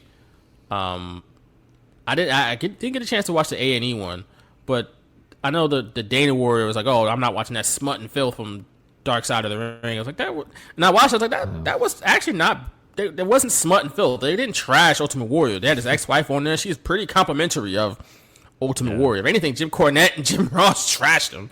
Oh man, Jim Ross was just lighting them up. Right, but he said in like one of his little speaking engagements that his wife was the one, Dana Warrior, I guess, was the one who showed him, the conservative life. He didn't realize he was conservative until he met his wife. And then apparently in the A&E documentary, she was just like, I don't know where he become conservative. Like, I don't think Ultimate Warrior lied. Like, I don't know where he got that from. Like, he got it from you, ma'am. Just say it. It's okay. It's okay. If you're conservative, say it. Don't be afraid. She doesn't want to, she doesn't be a bad guy. Oh, so like, you're saying conservatives are bad guys? In her mind. Is that what it is? In her mind, she doesn't want to. Just like people who don't want to get the vaccine, they're like, I don't want to talk about it. It's like, why not? You don't have a logical reason as to why you shouldn't get it? Okay. Besides, it's just your choice and that's it? All right, fine. Speaking of documentaries, did you watch Dark Side of the Ring on Grizzly Smith? I did. That was rough to watch. And I don't think I previously knew that, Rockin' Robin, Jake Roberts, and Sam Houston were all, siblings. I don't remember. I knew that. I mean, I might have, but it might have just slipped my memory. I mean, if I read something, it was like years ago that I didn't think about. But when I watched it, and they actually had them interviewing, them back to back to back and stuff like that. It kind of hit home. I was like, oh my god, I didn't realize these. Yeah. So I probably did at least read it before, but it wasn't in my memory at all. Yeah, I remember. I knew that. I knew that Sam Houston and Rockin' Robin and Jake Roberts were all related. They're all siblings. They're all Grizzly Smith's kids, I should say. But man, we talked about it a little bit on our Beyond the Mat episode when we did a deep dive on that a while back, and how rough the Jake Roberts parts were. And we talked about, he had a lot of childhood trauma, including his sister disappearing and the body would never be recovered. And they talked about it a lot on the dark side of the ring. And you know, we talked about how when Jake Roberts visited Grizzly Smith, and Grizzly was like, "Oh, you were born out of love, and I still love you." And we're like, "No, the hell you weren't," because we talked about like the fact that he was dating Jake Roberts, would have been his grandmother, but he sexually assaulted and got pregnant her daughter, 13 years old, and he had to marry her because back in the day, you get somebody pregnant like that. Oh, you make it all better if you get married, and that's what happened. He was married to a 13-year-old, and I guess no one really knew because people didn't take their wives to the matches like that, or else they would have known like, hey, he got a 13-year-old wife. Did not know that he also sexually assaulted Rockin' Robin, which I shouldn't be surprised, really, when you think about it. Yeah, given that pattern, it Right. doesn't surprise me at all. And he would take these little girls on road trips, one as young as 9, apparently, that Rockin' Robin talked about. Which is just, come on, bro. And then, just being a vile human being, pretty much. But the problem was he was super connected. Yeah. So there's like always such this power imbalance between him and anyone else in the wrestling business. He, like I said, he knew everybody. That's how he can get Sam Houston off all the time from DUIs. Apparently, Sam Houston had the state record in Texas for DUIs, and he never went to jail until like the 20th one, which is absurd. It is, and that's because Grizzly Smith. I also did not know that they at least speculating. It's not known to be fact, but they think he might have had something to do with his own daughter's disappearance, which is just like wild. So the shame of it all is that he never really was confronted about these transgressions and how vile of a life he lived before he died. He died, I believe, in 2010, 2011, something like that. He had Alzheimer's or dementia, something like that. And it was never, he never had to face the music on that, which is, that's a shame of it. I wish he was still alive so he could at least face the music on that. Then he could die again. Because I know people can say, "Oh, you don't speak ill of the dead." We're gonna speak ill of Grizzly Smith because he's one of the most vile people that's ever been in pro wrestling. Yeah, listen, I can compare him to somebody that I never knew personally, thank God, but that was in my family that, people in my family knew. So, I speak ill of the dead when it's fully deserved, when I know what they've done and it's clear what they've done. I don't make a habit of it, but in this instance, it's obviously warranted. I don't necessarily enjoy talking about it, but when I do, it's you just listen. You listen to what happened because people don't lie about that stuff. Like why would they lie about that stuff? And all of his kids, right? Exactly. Like what do they? They're not gaining anything right now by doing that. So right. I mean, if anything, they're gaining. I guess they're gaining some type of peace, and like maybe they're coming to terms. Right. Yeah. I guess it's healthier for them to talk about it than to keep it bottled up. But but monetarily, everyone's like, oh, what are they getting money wise for this? It's like nothing, like literally nothing. Like money isn't the thing. It's cathartic almost. This is stuff that they live through. It's cathartic to some people to be able to talk about it and finally have that. And listen, in my family, it was bottled up and stuff. But I'm very, very lucky that when I grew up, I wasn't around it, and that the people that it happened to had dealt with it or were in the middle of dealing with it in their own way. So I'm a lucky person because I wasn't exposed to it, but I also know exactly what that type of person and their lifestyle emits. So I'll keep that to myself, but for the people out there that do question, oh, don't speak ill of the dead and stuff like that, like you don't know. So there's people don't just speak ill of the dead to hear themselves talk. There's reasons behind a lot of these things. So, right, yeah, we're gonna speak ill of Grizzly Smith because he was a trash human being, obviously, and he deeply affected his kids. Jake Roberts had substance abuse issues. Rockin' Robin admitted she was an alcoholic for a little bit. Still an alcoholic. You're always an addict. It's just you recover from that and you're clean. But she had issues. Sam Houston clearly had issues when he's got 20 some odd DUIs and he got Baby Doll. I did not know that Sam Houston and Baby Doll were married at one point. Yeah. But apparently when he asked I think it was Baby Doll asked Grizzly Smith for the blessing to marry Baby Doll, something like that. I forget what exactly what it was. Maybe when they got engaged. Sam Houston had 32 rum and cokes. It's like, damn, how can that man drink that much? And he's supposed to be skinny. Like, that man could drink. But he also had his issues.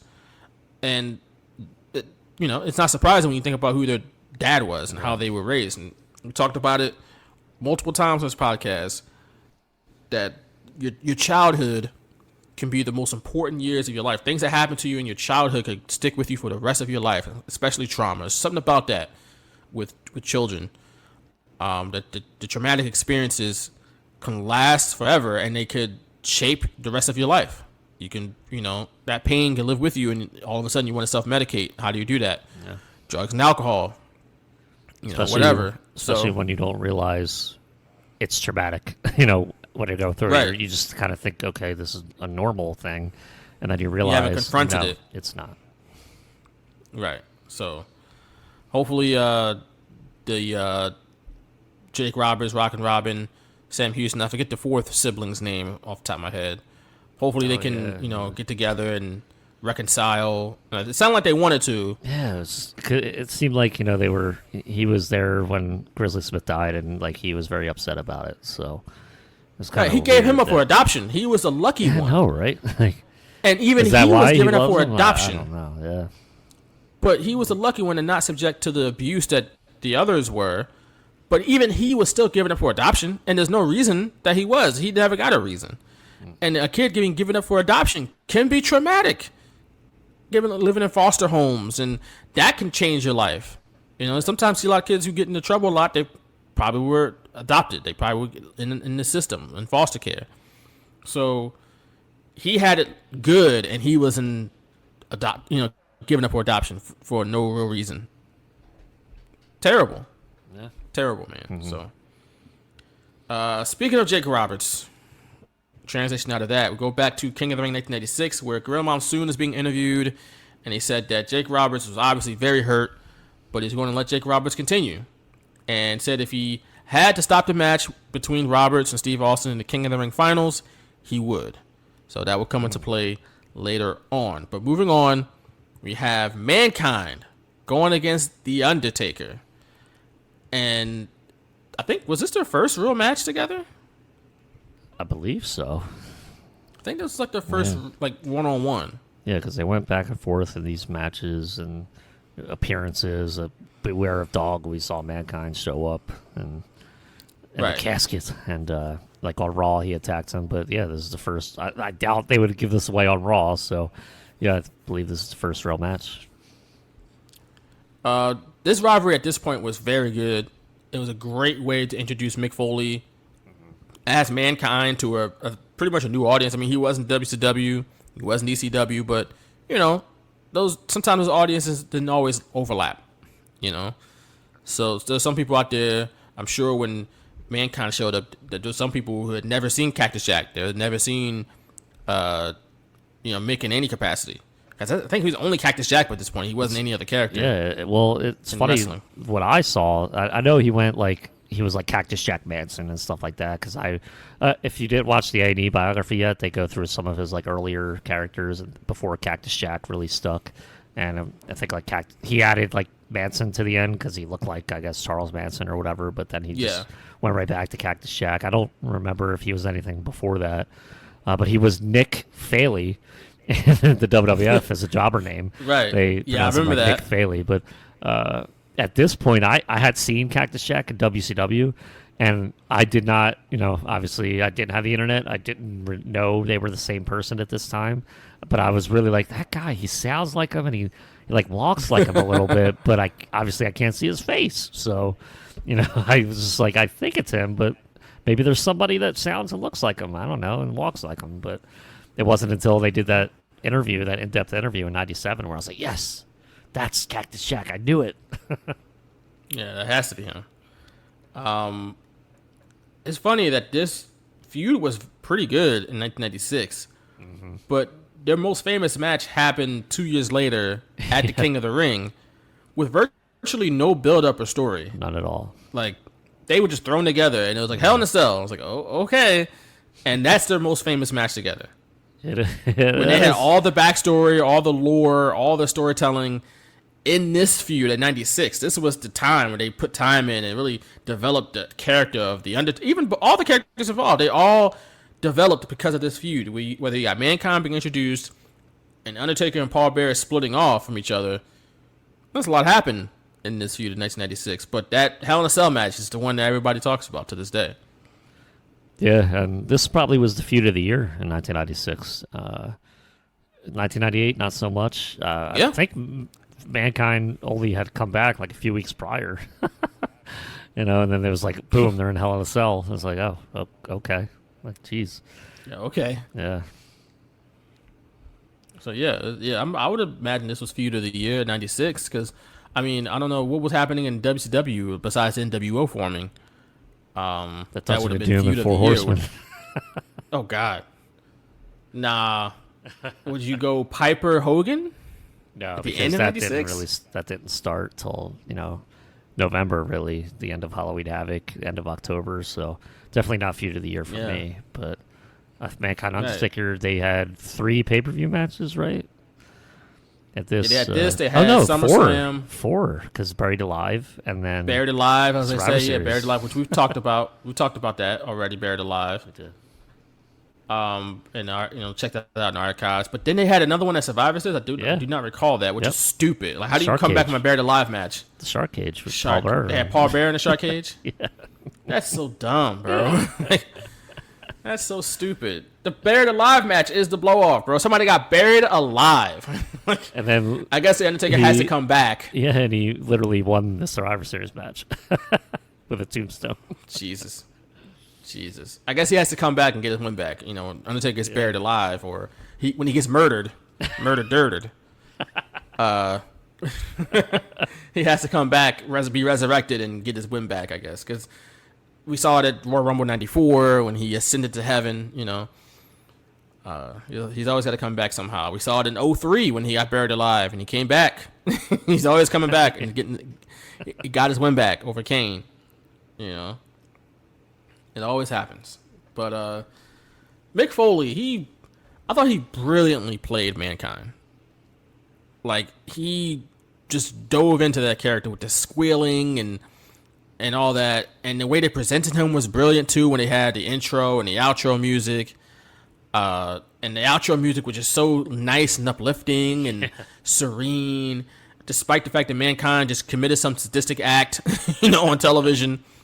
But he did it, and he's pulling his own hair out, which is like wild. Like, why would you pull your own hair out? But yeah, I thought it was just brilliantly played by Mick Foley. I thought it was brilliantly produced, but it's just funny that Vince McMahon apparently didn't even want to sign him. Like, JR pretty much begged Vince McMahon to sign him, and he's like, all right, whatever, put a mask on him, and we'll do it. And it's like, all right. I thought the video package for this match was kind of funny because they had like some old-timey type of horror music playing underneath it. It sounded like some old Alfred Hitchcock type of music, which is kind of weird to me. I guess it fit the theme of these 2 characters, but it's still kind of weird. This was kind of the main event for me. I was looking forward to this match most. Yeah, I can see that, especially more than a Bulldog Michaels match. That wasn't. I mean, it was okay, but that wasn't. Like that. The build up was stupid. The previous match, the way it ended, I was like, I don't want to see this again. Like, so this was my main event. Yeah, we talked about that Beware of Dog a couple weeks back. We did. So go check that out. Nice companion piece of this podcast. Second pay-per-view in a row, Undertaker sneaks up on his opponent during his entrance. That was becoming his thing. This time he started out on the top rope and clotheslined Mick Foley, or Mankind, I should say. He said, Jim Ross was like, "Where'd he come from?" He's like, "I didn't see him," and then Owen Hart's like, "I didn't see him either." Like, I love Owen like adding to it. Like he didn't have a good like witty retort for that. He's like, "Yeah, I didn't see him either." I didn't. You just appeared, just materialized. I guess the disqualifications was just like null and void in this match. because we got chair shots. They spent a whole bunch of time out of the ring.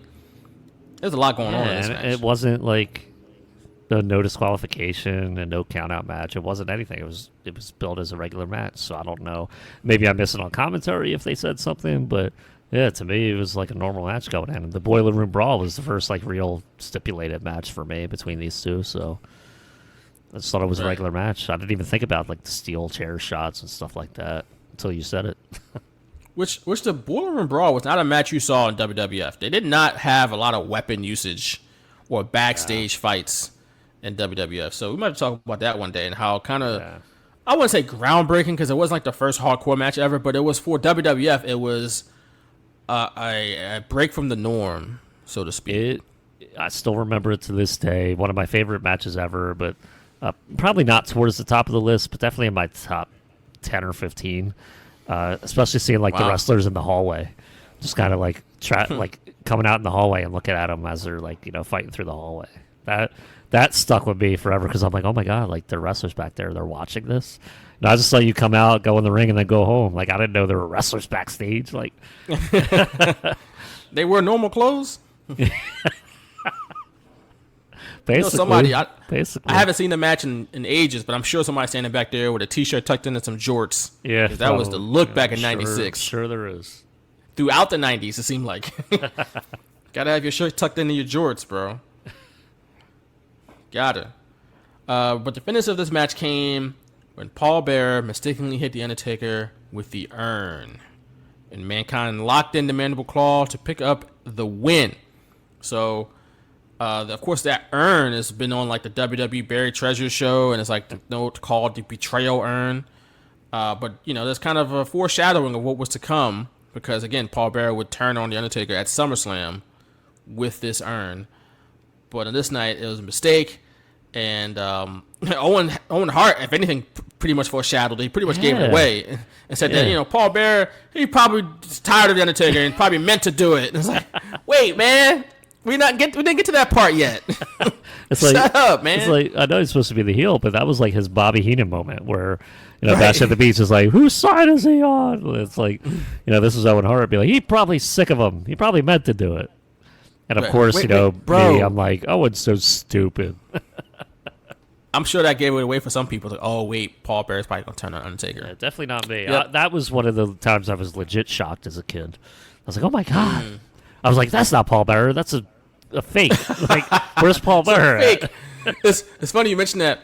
Remember when I remember hearing the rumor for years that the Ultimate Warrior was a different Ultimate Warrior in '92 when he came back at WrestleMania 8. And it's funny because Ultimate Warrior's on this show because he came back a little slimmer because he wasn't on the juice no more. At least at that point he wasn't on the juice. But people thought the rumor was, I remember hearing this so much when I was a kid that the original Ultimate Warrior died. And they had a new one. Yep. That's how different Ultimate Warrior looked. I didn't believe it was him. Yeah, I heard the same damn thing. I heard the same rumors, and I was like, man, is that true? You know, like his hair is different too. Like it's shorter and it's not as wavy. You know, I was picking it apart once I started, you know, hearing those rumors when I had the internet, and I would go back and like watch the video, and I'm like, that is different. Oh man, definitely fell for it. It would have been like. The 90s version of Dark Side of the Ring. They would have investigated it. Did the original Ultimate Warrior die? And he'd have been like, no, bro, I'm still here. Like, what are you talking about? He died. He just didn't want to say anything. I think we would have known if he had actually passed away. And I don't think that would have been kept a secret and just replaced the man. God damn. Get another muscle-bound guy to just run out there and be Ultimate Warrior. This isn't Sin Cara, or he could just hide it. Right, but also the guy didn't die. If he passed on, no longer with us, went to the upper room, then that'd be a different story. But he didn't go to the upper room. He's still here on this earth, walking amongst the living. So it's fine. It's fine. Mankind chased Paul Bearer away with a chair. Nothing really came out of that, but he was hugging the chair, which was funny. That was funny as he went back. With the outro music playing. Yeah. This is a lot going on. I love the outro music. That was a cool touch. They haven't really tried that again with somebody, but probably shouldn't. Because that's that's a Mankind touch. That's 96 Mankind, but I always thought that was a real cool touch for Mankind. But moving on, we have Doc Hendricks backstage interviewing Mr. Perfect, who, Doc Hendricks is all skeptical of Mr. Perfect. Oh, you sure you're going to call it down the middle? And Mr. Perfect ensured, like, yes, I'm going to call it down the middle. Don't worry. Shawn Michaels comes up and he's like, hey, man, you better call this down the middle. We got some static. And that was pretty much it. But it's funny. The funniest part was that Doc Hendricks kicked it back to Vince McMahon and Jim Ross. Didn't mention Owen Hart. Owen Hart's like, hey, I'm out here too. What about me? Did you notice what Owen Hart said when he called Mr. Perfect? I do not. He called him Kurt Hennig. And that was the first time I ever heard somebody say Kurt Hennig on WWF TV. Oh, and you're breaking kayfabe, baby. What you doing? He said, right after he said it, he said Mr. Perfect. So it's almost like he called himself. He was like, Kurt Hennig, Mr. Perfect. Like, I noticed that because I had never heard the name Kurt Hennig on like WWF TV. It was always like Mr. Perfect. Why would always you? Mr. Perfect. It wasn't even like Mr. Perfect Kurt Hennig or Kurt Hennig Mr. Perfect when I started watching it like 90, 91. I don't know if they ever said Kurt Hennig on TV, but by the time I was watching every single week, the late 90s, early 91, I do not remember ever hearing Kurt Hennig. And the only reason I knew that was his name is because I had bought a VHS prior. It was like an LOD VHS from like their NWA days or something. It was way before they joined the WWF, and they had wrestled Kurt Hennig and somebody else in a tag match, and Kurt Hennig was like stuck in the ropes, and he was like bleeding. And I was like, that's Mr. Perfect. Like, oh my God. Was in the AWA? I think it was, but I don't know. But I remember him being stuck in the ropes. He was stuck in the ropes. They hit him with a chair in the head. He was like bleeding, and it was crazy. I know the Road Warriors did. They were in the AWA at one point. Yeah. I don't recall Mr. Perfect being in the NWA. If he was, he wasn't in there very long. Probably was an AWA match. I just don't remember like what event it was. Okay, that's interesting. That was a. I don't know if piece of video. That might have been a video that I taped over. Back in the 90s when I would put that piece of Scotch tape over it because I didn't have like a blank tape available. So, but I don't know if I still have that. I would have to look. That's interesting. It's very interesting. You had a home video release of the Road Warriors in the 90s. Yeah. I wondered how that was portrayed, how they were portrayed back then. The whole cover was them in like their black shoulder pads and their different face paint than when they joined the WWF in the 1990s. So it was either 88 or 89. It was something like that. And I remember being like confused. I was like, wait, these aren't like Legion of Doom. Wait a second. Yes, they are. Because obviously I hadn't known them before then. So I was like, wait, they're bad guys? Because people were like booing them and stuff. They were like kicking everyone's ass. And I'm like, wait, but the good guys, like what's going on here? They were kicking everyone's ass no mater whether babyface, heel, That's tweener, true. didn't matter. But I would be confused at the crowd like booing them. I was like, wait a second. Yeah, this isn't the Road Warrior pop. There's no Hulkamaniacs here. we should deep dive or at least live commentate that the Hulk Hogan going into the lair of the Dungeon of Doom.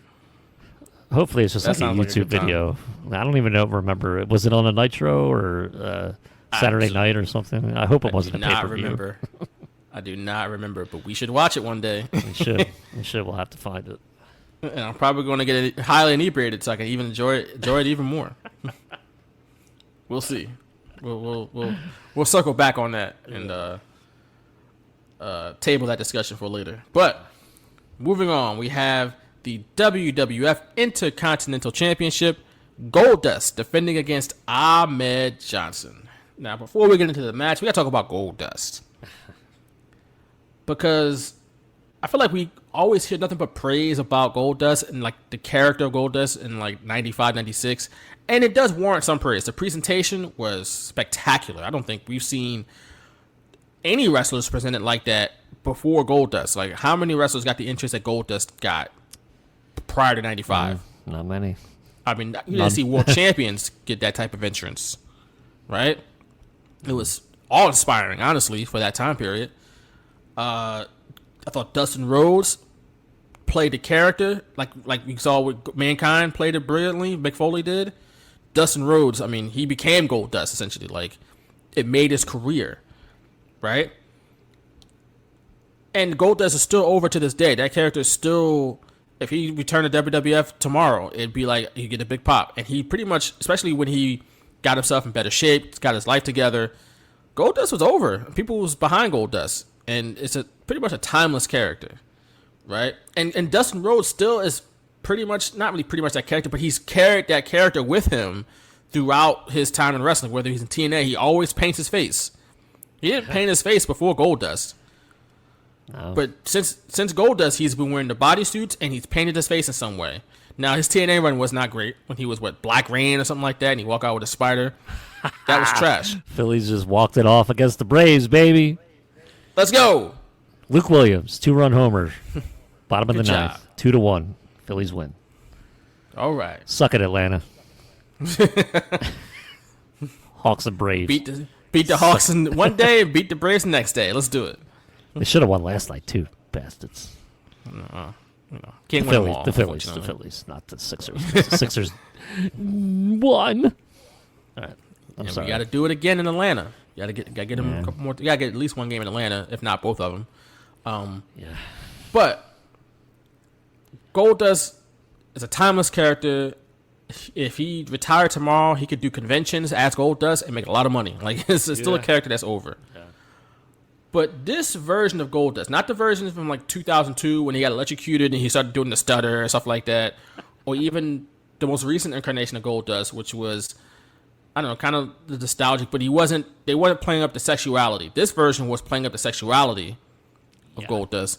This version, I don't think would go over well with the LGBT community, because I know he's supposed to be androgynous, as Vince McMahon would have said, but he was a man wearing a wig and he's touching on the men and stuff like that, but he was presented as a villain.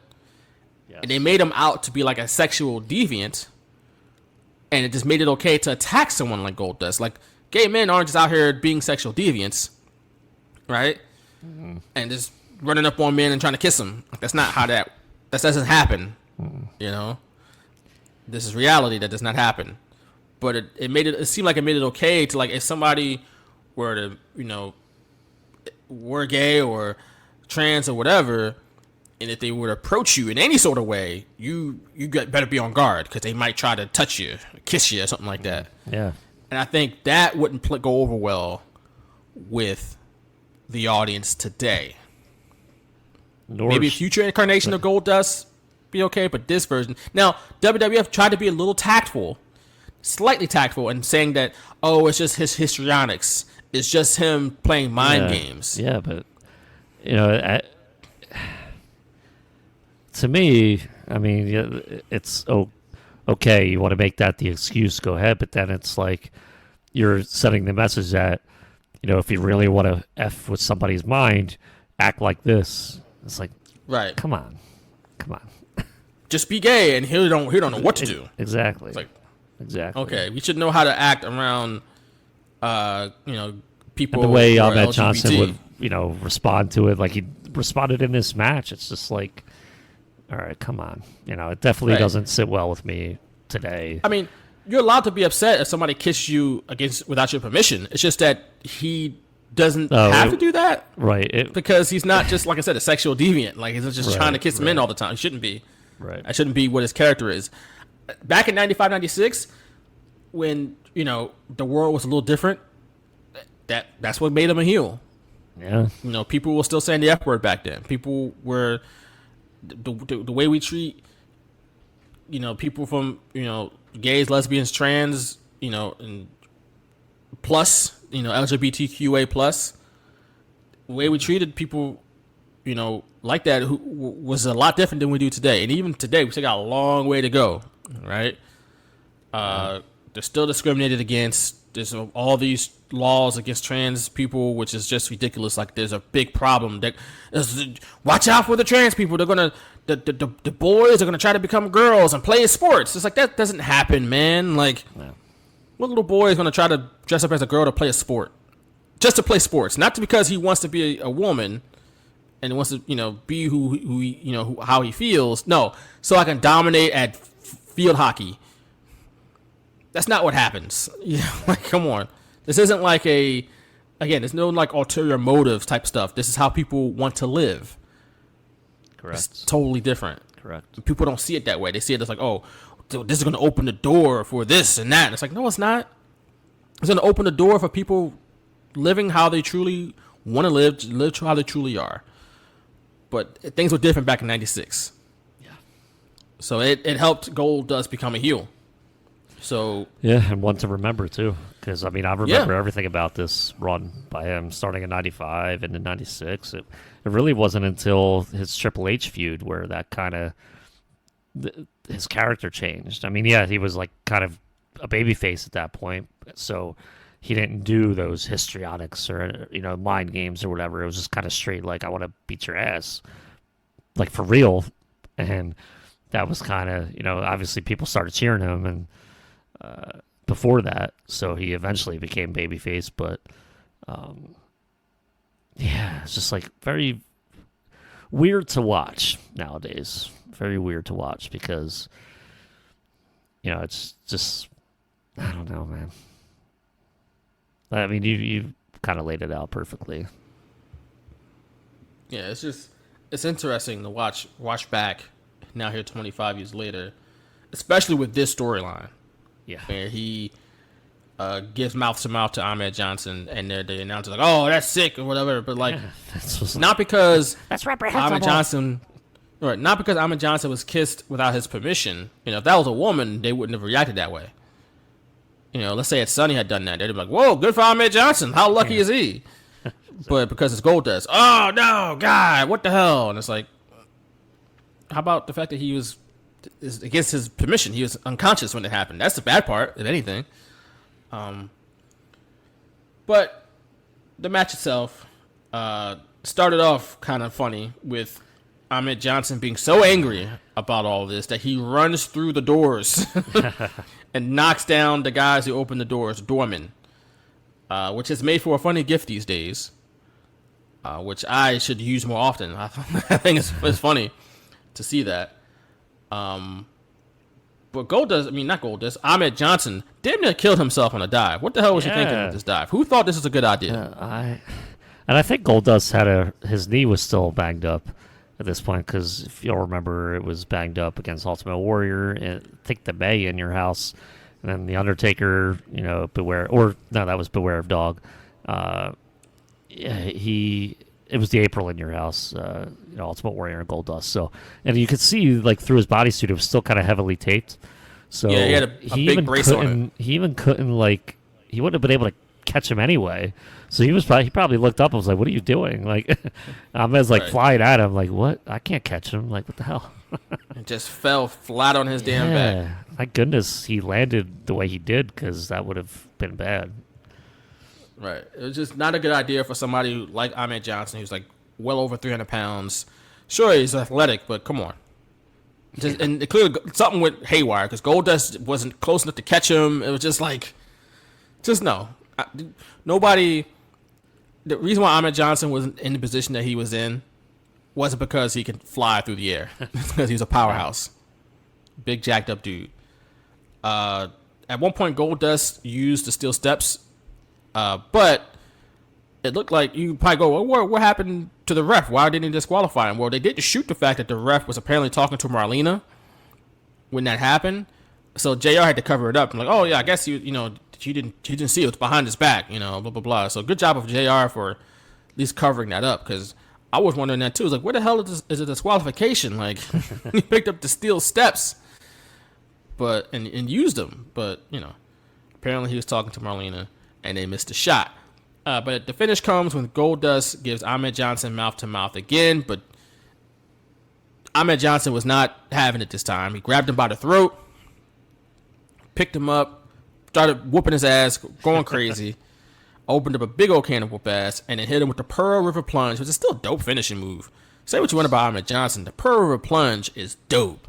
And I'm surprised we haven't seen a bunch of people use that over the years. It's still a dope finish. But he hit the Pearl River Plunge, and a cool ass name too, which I don't think anybody else is going to use Pearl River Plunge for the name if they were to use it. But if I'm a wrestler, I'm using the Pearl River Plunge, calling it something else, Call it the Philadelphia plunge. I don't know. The Schuylkill River plunge. You know, The Schuylkill Slam. Right, the Delaware River plunge, baby. Let's go. I'm using it. So, but he used a move. He gets the win, and he is the new Intercontinental Champion. So With the gold leather.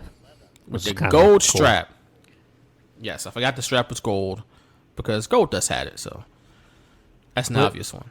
I mean, like he had all those gold stickers attached to his body because he was did. sweating. Like, did they never sweep after Goldust's entrances? After the match, at least, did they never sweep? Because it was there the rest of the night. I think we talked about this before. It's like I would not want to work after Goldust because Yeah. you get either the dust or the stickers ridiculous. all over you, all over the place after the fact. I would totally- like, oh, I was gonna Goldust need to be in the main event. Yeah. Working after that. Like that's what they did at Beware of Dog, right? Like that's how it should be. Like he was Right. the last match, with the Undertaker. But that I forget what show it was we talked about that, but it was like, no, he needs to be the Yeah. last because it happened in another show that we talked about. I can't remember which one it was. Maybe it was Buried Buried Alive or something like that. Oh, No, it might have wasn't- been that. wasn't It that might have been recently. that. Yeah, might have been Buried Alive. Might have been Buried Alive or something like that, or maybe it was St. Valentine's Day Mask. No, was he gold? He was wearing Goldust in '99. He was wearing gold. 'Cause Yeah. remember, he started wearing red at one point, which is weird. That was '98 though. Yeah. But yeah, I wouldn't want to work. I'm getting all that gold stuff all over me. It messes it all up. It's just weird.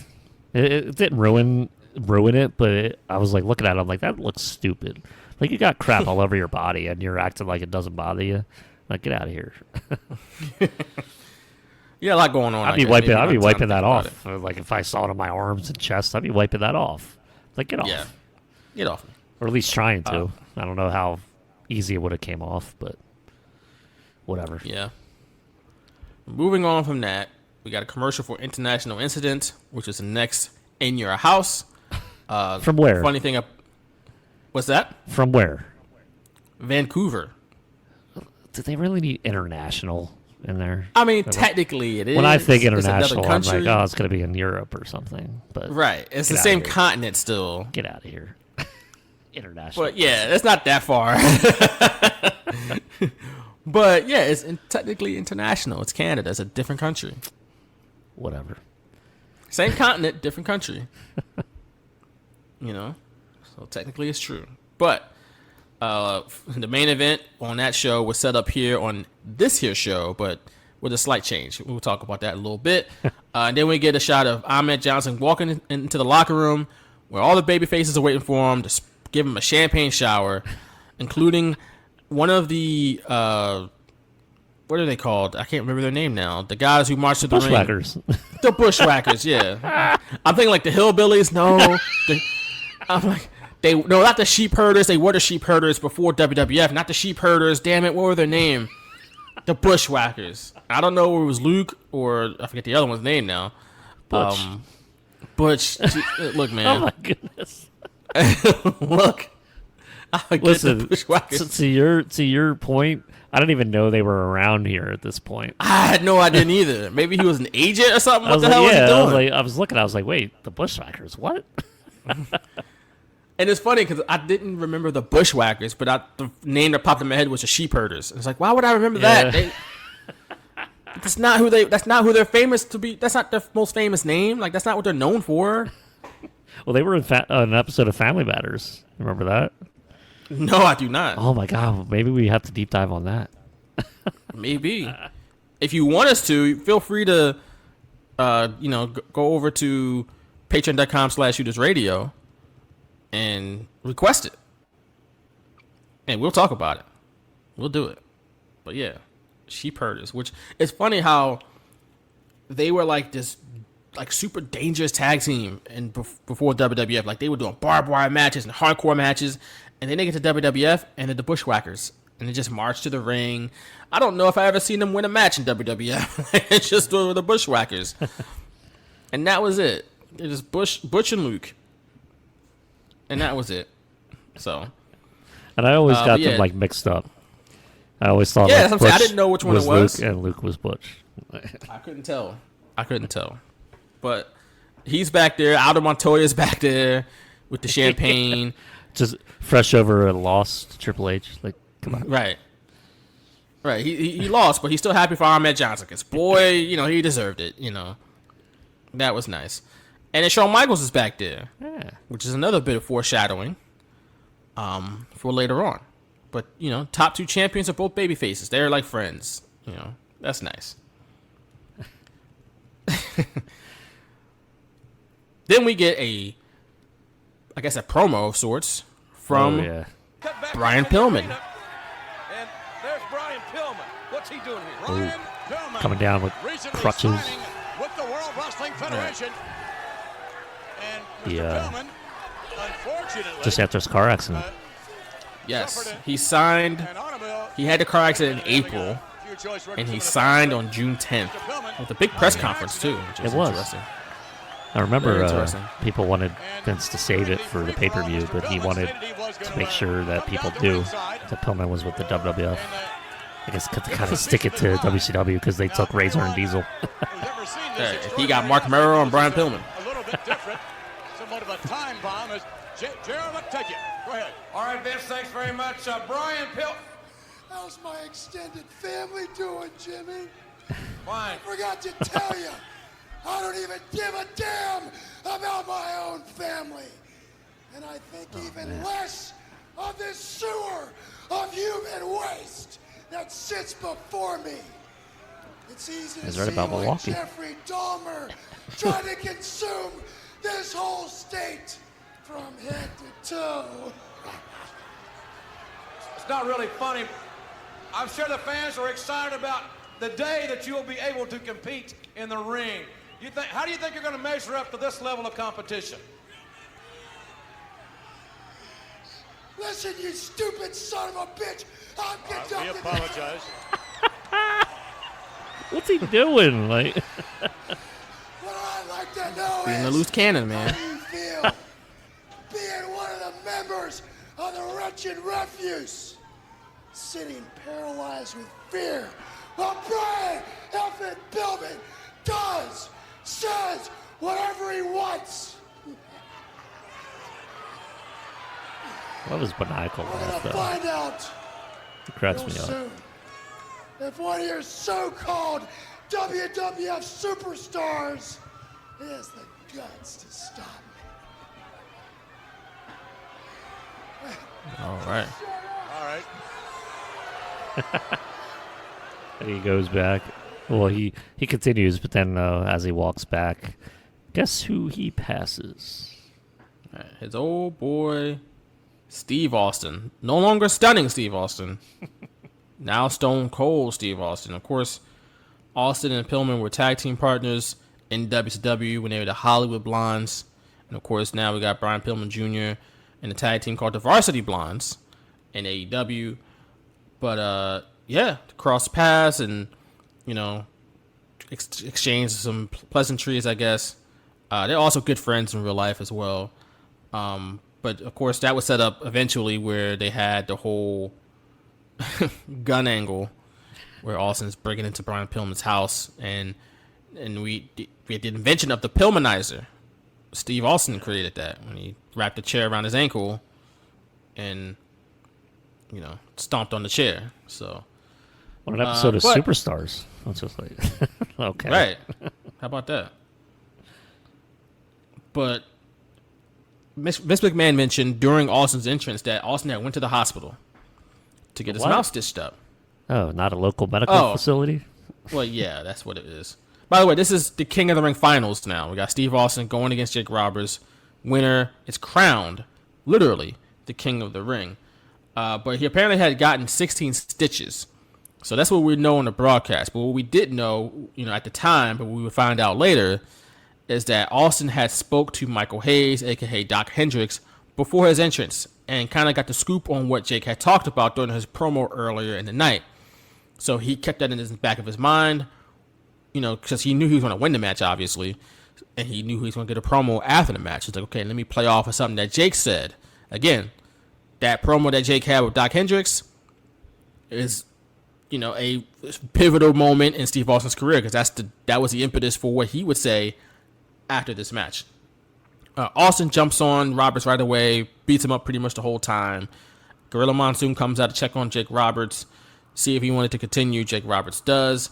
Roberts fights back a little bit, but Austin threw him into the corner, rammed his shoulder into his ribs, hurt his ribs even more, and then just unceremoniously hit the stunner and won the match, and to become the 4th King of the Ring. I always said that the Stone Cold Stunner was named after, like, the Stunning Steve character. Like, I always thought that was the reason he named it the Stunner. I thought it was because, maybe that was the name before that. I don't know. I thought it was that, but... No, I'm just saying, like, in my mind, I remember him as Stunning Steve in WCW, so when he named it the Stone Cold Stunner, I was like, oh, like, it's a play off his Stunning Steve character. But I really doubt that was the case, but... Maybe. I don't know. I'm looking at Wikipedia. It says it was innovated by Mikey Whipwreck, but it was suggested to him by Michael P.S. Hayes. Whatever. I thought of Michael P.S. Hayes. I just mean the name. I don't mean the actual move. I mean just the name. I know. Okay. Just looking at it. And they got the different types of stunners here. I didn't know there's so many types of stunners. There's a backpack stunner, which I have seen. Oh, jeez. The diving corkscrew stunner, which is the eclipse that Ember Moon does. You have an elevated stunner. A fireman's carry stunner, which is the TKO. Right? Forward somersault stunner. Front face lock stunner. Which is like... I don't know, is that like a twist of fate, I guess? I have no clue. Inverted suplex stunner, jumping stunner, rolling stunner, which apparently Frankie Kazarian uses, a running stunner, springboard stunner, which of course is what John Cena was using during that whole U.S. Open Challenge, Stone Cold stunner, tilt-a-whirl stunner, vertical suplex stunner, and then wheelbarrow stunner. So whoever put this Wikipedia page together put a lot of time in to figuring out all the types of stunners. But Steve Austin, King of the Ring, where does he kind of...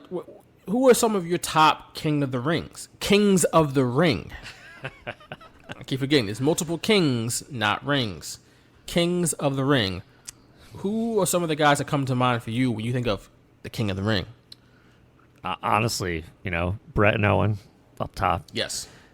Stone Cold Steve Austin right below them, even though this was clearly the catalyst for him. But me personally, I love the first one, and I love the second one. The other ones after this, 98 was what? Ken Shamrock. Then you had Edge, right, in 99, or was that 2000? Kurt Angle was one of them. Kurt Angle I thought was a great King of the Ring. But I guess with the character, but the more they got, like, in the Attitude Era, the less the King of the Ring meant to me. Yeah. Like, as King, like, I think it was a good, like, character thing if they needed it, but, like, Ken Shamrock didn't really need it. By the way, they're, like, all heels, with the exception of Bret Hart. You had 94 a heel, 95 a heel, 96 a heel, 97 a heel. Like 4 years in a row, you have a heel win it. It's kind of crazy to think about. That is. Then you have, Edge Ken winning. Shamrock won it kind of like, yeah. Like when Edge won it, it was like, Kurt Angle was probably the best out of that bunch. For me, Brock Lesnar didn't mean much, and I don't even remember. Like, was Rob Van Dam win one or no? 2001. That was him. Yeah, I don't. Right. I don't know who won in 2001. That was during the invasion, so... yeah, I'm looking at that. Like who won the 2001 King of the Ring? Early Kings of the Ring are, like, my favorite Kings of the Ring. Edge won in 2001. 99 was Billy Gunn. Oh, God, that's right, Billy Gunn. 99 was Billy Gunn. Oh, yeah. Geez. And then 2000 was Kurt. And then 2001 I know was Brock Edge. beat and RVD in the final, but I thought RVD had won it by... So. And Edge got, like, it looked like the damn Stanley Cup. They gave him a trophy. You know, but yeah, that's what it was. Like Billy Gunn, Christian kept carrying it around like it was his. So yeah, I agree with you. Brett and Owen are like the two kings of the ring, right? Like that you think of instantly. Like I always think of Owen when he's sitting in the throne and he's got that look on his face, like, "Yep, check me out now." Like that's the king of the ring. Brett was a great king of the ring too, obviously. And I'll go Kurt, and maybe of the latter ones, maybe Booker T, and that's it. Because I'm not going King Corbin, I'm not going Wade Barrett, I'm not even in William Regal. Yeah, they would set him up for a big run. They were setting him up for a big run, but he, I think he got suspended for some reason, and that went out the window. But I mean, I guess you can go back even further with Harley Race, King Harley Race, and Haku. King Haku. Haku's my number one. King Haku. Jim Duggan's number two. Randy But, Savage, good one. Savage. I forgot Savage was king of the ring. Yeah. Well, I guess I guess that counts, even though it's not like a tournament. But they beat the guy for the title of king, so I guess he's technically the king. But like, I liked the character, but as far as I'm thinking solely like pay-per-views. King Booker is probably one of my favorites as well. Bret Hart, technically, I guess, was not recognized as king after SummerSlam, since Jerry Lawler wound up winning that bout. But getting there and the coronation and all that, it just left an impression on me that I'm not gonna forget. And then Owen winning it and basking in that glory when he realized like Bret wasn't king anymore, and really making it like his tights, with the king, that King of Hearts thing, and they had that graphic that they put the spotlight on the ring with the King of Hearts, the King card with the hearts and his face on it, like that type of stuff was just like next level. And then he did the most. I think he probably did the most. King Booker, I think's up there, but I think Owen Hart did the most with that King of the Ring moniker. Owen Hart did the most as far as like just kind of, I don't want to say subtlety, but like gloating and just like, yeah, like it became part of his character. King Booker became a king, like King Booker, and he won the world title. Which I don't know how many Kings of the Ring, damn it, won the world title after winning the tournament. Like, I guess King Booker would be the only one. Like, not like eventually, of course, Steve Austin would win the world title and Triple H eventually. I guess Brock Lesnar would be up there because he won it right after, and I guess Kurt Angle because Kurt Angle because he won it later in 2000. So I guess those three would be the people that come to mind as like, okay, these are guys who used King of the Ring to springboard them to a world title. Where the other guys really didn't. But I agree that Owen and Brett, when I think of King of the Ring, I instantly think of those two. And of course, I think Steve Austin has to be in there because of the promo. It's definitely the most famous moment from a King of the Ring, like, the promo. But speaking of the promo, we get after the match, Austin walks up to the throne and cuts the promo that honestly changed his life. I mean, that's the only way you can slice it. It changed his life and it changed wrestling eventually. But do we have audio from this promo, Nick? We sure do. Now the coronation begins. Let's take you up to Doc Hendricks. Doc, go ahead.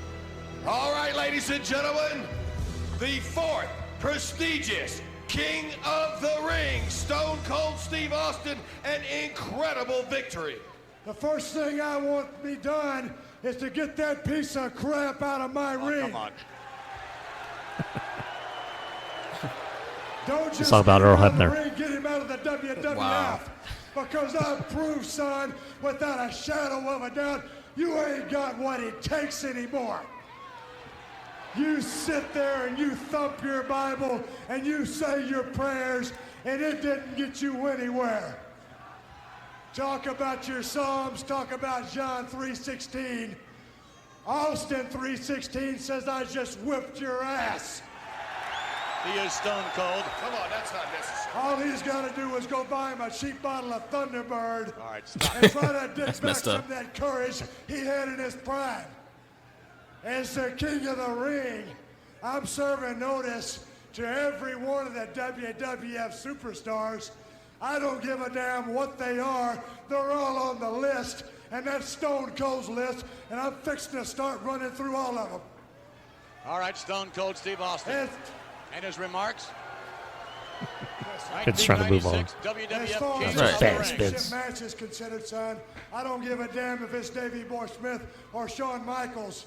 Steve Austin's time has come. And when I get the shot, you're looking at the next WWF champion. And that's the bottom line, because Stone Cold said so. Boom. Obviously, anything but humble. The No glass fourth breaking. prestigious King of Right. the You Ring, usually hear the glass break, Stone but not this Cold time. Steve Austin. And he started the bottom line. He did. Then, right? I believe so. I don't know if he used it before, but that feels like the first time he used it in that context, like right at the end, like boom, mic Right. drop type moment. Yeah. Like, yeah, you talk about money promo. It has to be, again, the promo changed his life. I mean, he went from eventually, just a guy who, he won King of the Ring to the biggest star in the business eventually. Didn't happen right away, but it happened eventually. And it has to be one of the most memorable promos of all time. We could all go back every year and point to the day that this promo took place. I see it on Twitter every year when June 23rd rolls around. 20 years ago this day, whatever, Austin coined the term Austin 316. And we'll see it again this year on June 23rd. It has to be one of the most impactful or best promos ever. It's up there with the Hard Times promo from Dusty Rhodes. People always talk about Hard Times, Daddy. This has to be up there. As far as what came next. Yeah. Yeah, absolutely. And the funny part is, he was the real first King of the Ring that didn't wear any of the King of the Ring garb. He was like, all right, get that crap out of here. Just going to mention that. He never put on a robe or put on a crown, and I think which that only added to his character. Exactly. I think it added a lot to it that I didn't really appreciate at that moment. It's not something I thought about. I wasn't like, he's not wearing the crown. That's stupid. Like, he's King of the Ring. Wear the crown. It was just like, that's not what Stone Cold Steve Austin does. And I was like, okay with it. Right, because Triple H put it on next year. He had the crown. Yeah. He had the robe. Kurt Angle wore the robe. Then he beat Mankind's ass with it, but he did put it on, though. You're right. But Steve Austin did not put it on. I know what promo wouldn't be in consideration for one of the top promos ever, and that was Cody's promo from a couple weeks ago. Oh, jeez. I'm sure he wanted it to be mentioned as one of the best promos of all time. Not here, Cody. Sorry. Not going to happen. But it's funny because, like I said, Austin didn't become like the overnight sensation that kind of WWF would like you to believe. Like, he didn't get pushed straight to the moon right away. He didn't get a one-on-one title match, I don't think, at any point in 96. Like, I think it didn't happen until 97. I don't think he got a one-on-one match until, like, was it Undertaker? When Undertaker was champion? May 97, but I don't know if he had a match with Shawn Michaels while he was champion, like as an actual title match, as Stone Cold Steve Austin, whether it was on Raw or something. But yeah, the first real title match I remember is The Undertaker in May 97.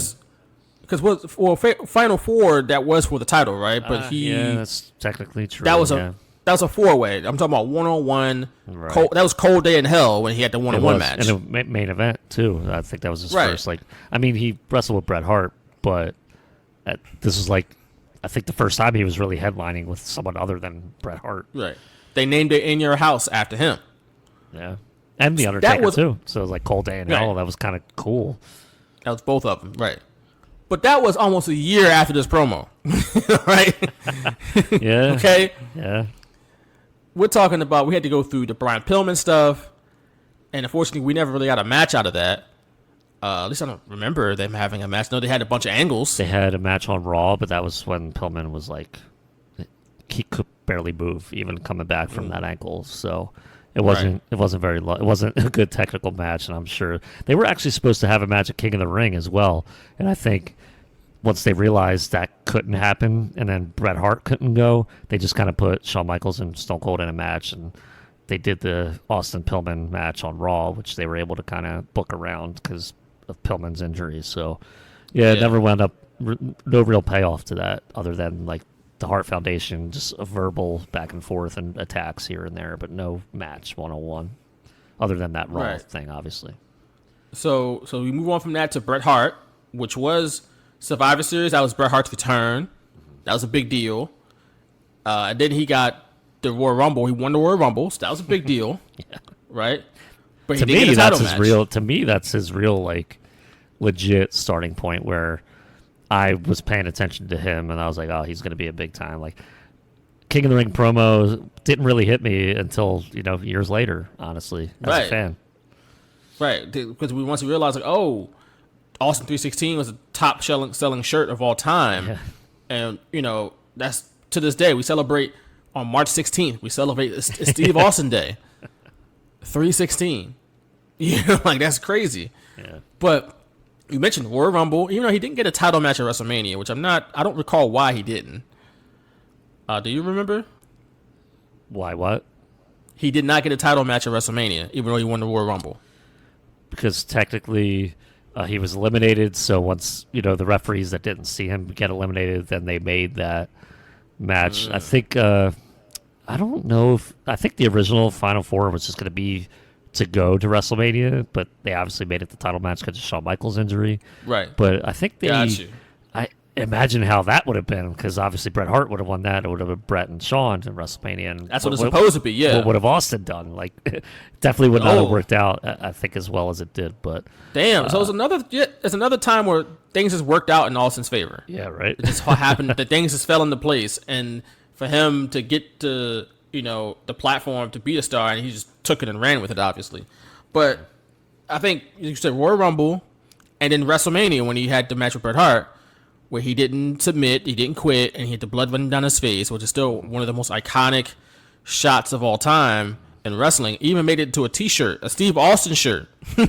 A match that he lost, his face was turned into a shirt after that. That's how much money he could make. They just sell them. If it had Steve Austin's name on it, they could sell it, right? But those two matches made Steve Austin really into the big star that he was. This really just coined the term. And eventually WWF came around and was like, okay, we got to do something with him because the people are into him.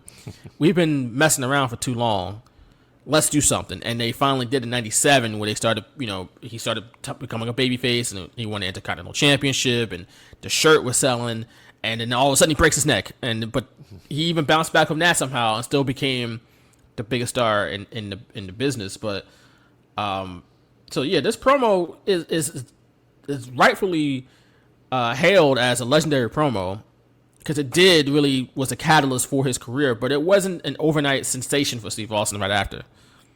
It took a while. WWE almost fumbled that bag severely, which they fumbled others. I mean, or potentially others. We don't know if they would have turned into bags because nothing ever came of it. But there are times when people turn some heads, like, hey, let's go to CM Punk in the pipe bomb promo. They fumbled that. Because they could have made more money off of that than they did. They did something. They got the Money in the Bank match with John Cena. That was dope. But then, he's losing to Triple H and Night of Champions. He's texting himself, or no, what was it? Kevin Nash texted himself, or whatever it was. Yeah. He went into the locker room, took his phone, texted Kevin Nash from his CM phone. Punk's phone, or something like that. Triple H's phone or something. Yeah, it's stupid. Yeah. Then you got all that. He loses to, and then he wins, but he gets powerbombed by Nash, and Del Rio cashes in, and all that stupid stuff. All that was sucker stuff. So that's what I'm saying. They fumbled that. That could have been so much better. And it started with a great promo, and they messed it up. Yeah. They almost did it with Steve Austin. They could have been just like that, but they woke up and said, "Oh, let's get this together." So. Austin 316, still a legendary promo to this day. We're moving on. We get to look at the Sega Saturn blimp. We're gonna blast from the past. Hell yeah. We're not talking about Sega Genesis or even Sega Dreamcast. Sega Saturn. Man, I never had a Sega Saturn. I don't know if I knew anybody that had a Sega Saturn, but it was a big deal for a little bit, for like a hot minute. Yeah. I mean, I wanted every single thing in existence, but right.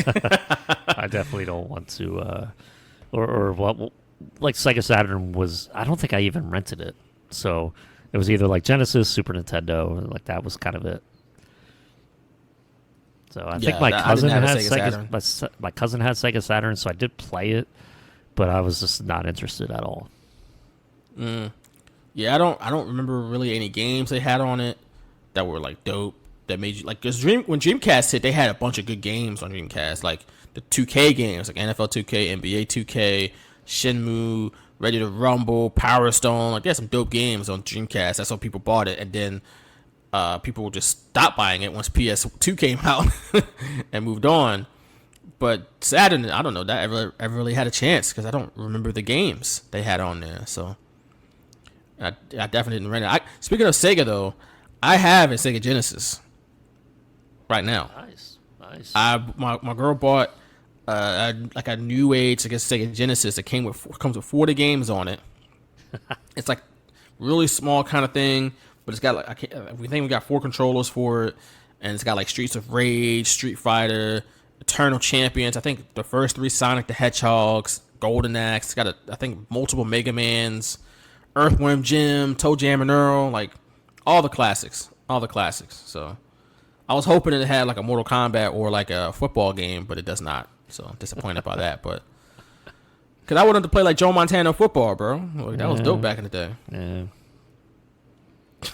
Okay, I guess you're not interested in that. No, I did like the Ken Griffey Jr. baseball.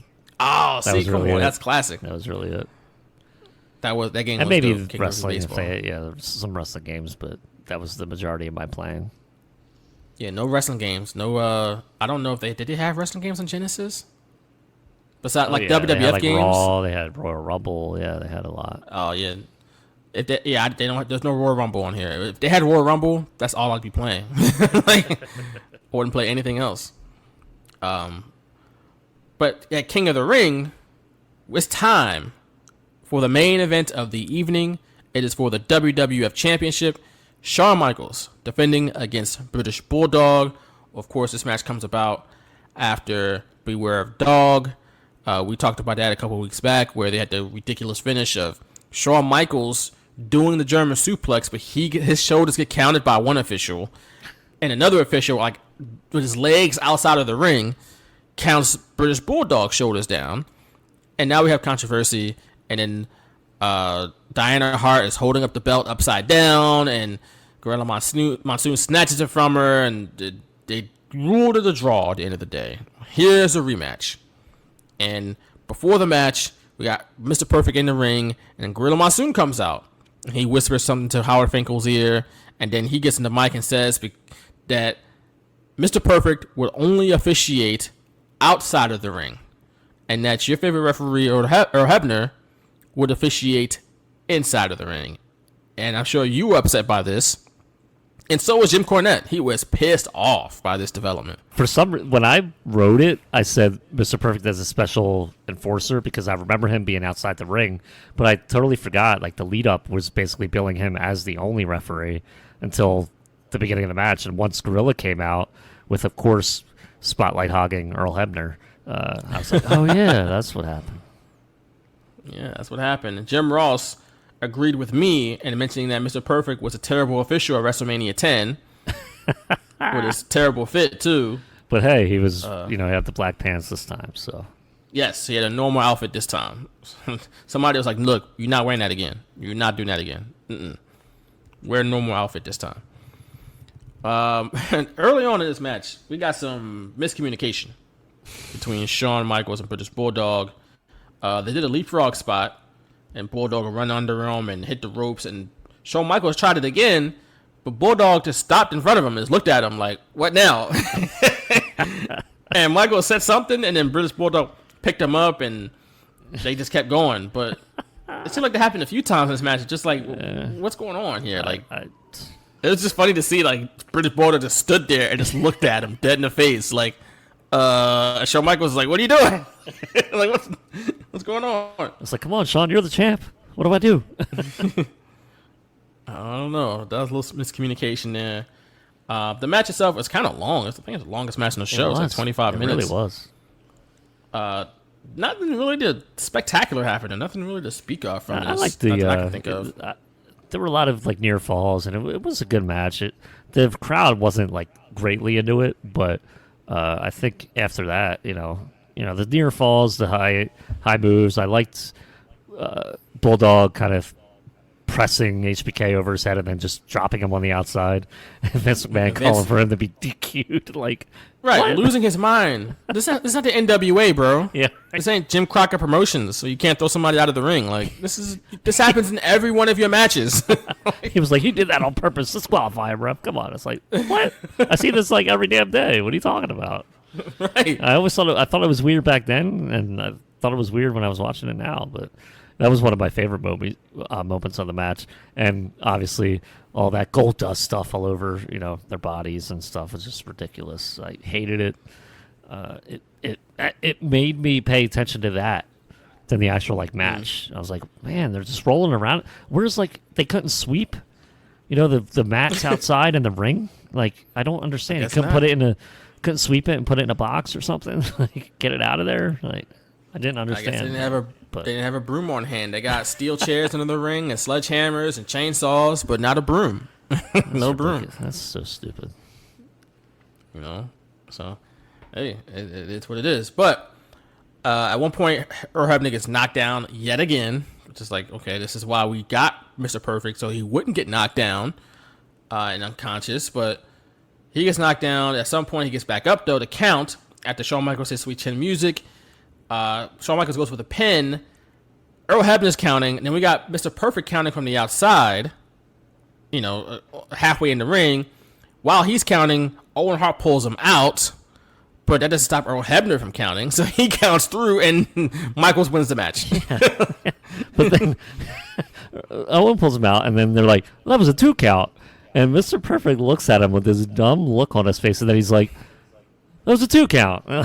At first, I thought, okay, Perfect's going to turn face because, he was trying to pin, and then Owen Hart pulled him out. But then Perfect's doing yeah, that was a 2 count. Like, what's going on here? And then I was like, oh, Perfect's just being perfect. Oh, Kurt Hennig, you rascal. Being a terrible official. Unbelievable. As always. I enjoyed this back and forth, by the way, during the match. Diana's face, and she's really concerned, as God, she look should at be. it. She is beautiful. She's worried, but very, very beautiful. She is a Much beautiful like woman. Most of the people in my family, there's a couple ugly. One of my brothers is real ugly. Owen, were you adopted? Stop it. What kind of a stupid question is that? Are you implying that I'm much smarter than everybody else and better looking? Obviously, the brother you're making reference to is the individual whom you've attempted to disparage all these many years. Bret the Hitman Hart, who no doubt is watching from Calgary on pay-per-view. I think he was No adopted. doubt. Nobody wanted him. My mom had compassion. Come on, we don't need to go there, thank you. Compassion and took him. He said it's true. Owen Hart was another one on this night. Highlight of Owen during the main event, in my opinion. It was not calling Jose Lothario a dirty Mexican. It was not that. No. Or something like that. I forget what he said. He referred to him as a Mexican, though. And they called him, I think, Jose Estrada or something like that. It was like, that's not his name. But yes, Owen Hart was still funny, though, and other points. But after the match, we get Owen Hart and British Bulldog beating the hell out of Shawn Michaels, at least for a little bit. I mean, Shawn Michaels was beating them up for a while, but they finally get the upper hand on him. And that's when Ahmed Johnson comes out to help his good buddy, all of a sudden, Shawn Michaels.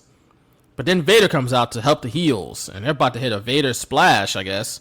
They were trying to do it, then it was like, wait, Vader, get over here so you can do this splash. And, yeah, let me climb up real quick.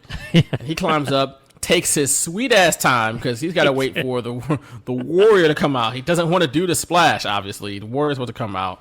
The Warrior finally comes out. The place goes nuts, and the heels clear out, and this was supposed to set up a 6-man tag at International Incident in Vancouver, British Columbia. With So far Shawn away. Michaels. So far away. Yeah, I mean, look, it is far away from here, from Philly at least. Yeah. But it was supposed to be Shawn Michaels, Ahmed Johnson, and the Ultimate Warrior against Owen Hart, British Bulldog, and Vader, Camp Cornette. But the Ultimate Warrior got fired. So he was not at the match. It was like Magic Johnson, like, I ain't gonna be there. Like, that was Ultimate Warrior. That's one of the memes I love using on Twitter. I know, I've seen it. Be there. I ain't gonna be there. Just shaking his head. No, I'm not gonna be there. I love it.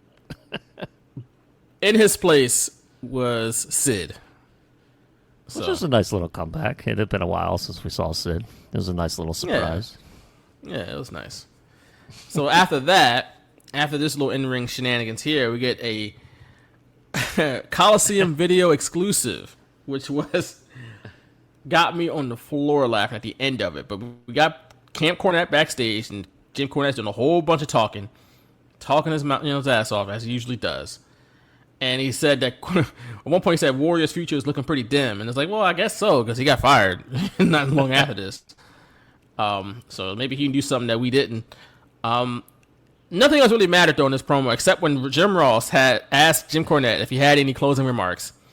And Cornette said, "You got the biggest jowls I've ever seen." I got it. From you? Yeah, you've got the biggest jowls I ever seen in my life. Oh, why don't you shut up? You got a big mistake. Look at who's around you. You call our manager an idiot again, and you'll pay for it. Vader style, Bulldog style, or Royal style from the King of Hearts. Vader'd eat you alive if he wasn't on a low-fat diet. This interview is... Why did he do that? Why did he say that, Jim Ross? Eat you alive and was on a low fat diet. That's not right, man. They don't need to fat shame. But that's funny. It's just it's uncalled for. It is. It made no sense, but that made it hilarious. And just uncalled for. Biggest jowl I've ever seen in my life. That's not right. By the way, the low fat diet one was pretty clever. That's why I laughed at it. The British Bulldog called Vader Big Van Vader during this promo. This like, is wait not a second, WCW. Bro. Wait a second. Like, I know you were in WCW with Vader back in like '93, but he's not Big Van here. This is not WCW, Davey. Sting is not walking through that door. Neither is the Shockmaster. All right.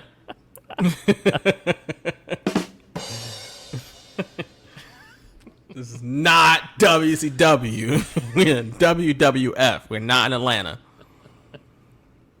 This is not a flair for the gold, baby. What? Oh man, the Shockmaster. What if that was his King of the Ring promo? What?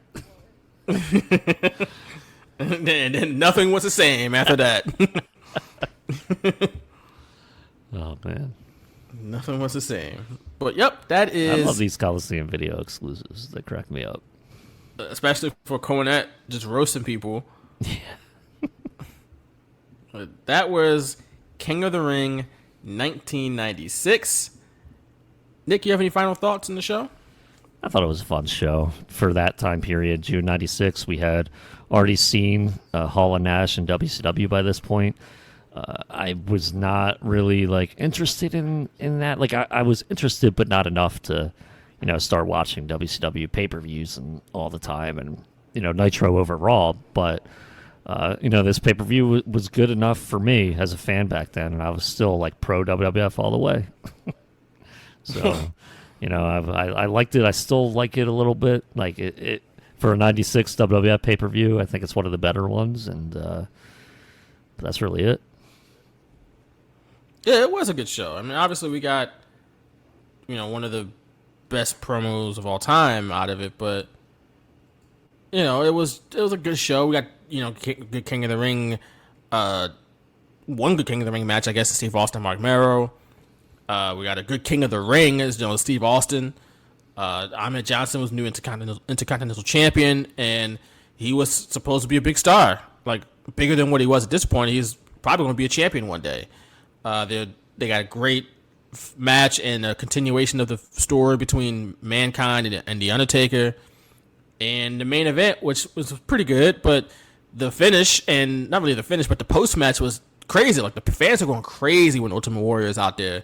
And they set up the next pay-per-view main event with that finish, with that, ending of the show. So they got a lot done on this show. Mm-hmm. And even though Warrior was at the international incident, they still did the match anyway, but with Sid. But yeah, they got a lot done. It was, for this time period, like you said, it was a decent show. It was a pretty good show. So I can't knock WWE too much for it. It's pretty good. Yeah. Follow me at _Picone on Twitter and TikTok. You can follow me at Picone Nick on Threads and at Picone on Blue Sky. You can follow us at Shooters Radio on Twitter, Blue Sky, Instagram, Threads, Facebook, and we're at shootersradio.com and shooterspod.com. You can check me out at crossingbroad.com as well. All right. I am at Vaughn M. Johnson on X, at Vaughn Johnson 166 on IG, at Vaughn Johnson on Blue Sky and Threads. You can check me out there. I think I'm on actually at Vaughn Johnson 166 on Blue Sky too. No, on Blue Sky on Threads as well. But you can check us out on Patreon, patreon.com/shootersradio, where you can request a future deep dive just like this one. And when you do, you can make a cameo on the show that we're diving deep into. Once again, patreon.com/shootersradio. I'm gonna scrutinize you to the fullest, pasteurize you, homogenize you, and synchronize you back into morality.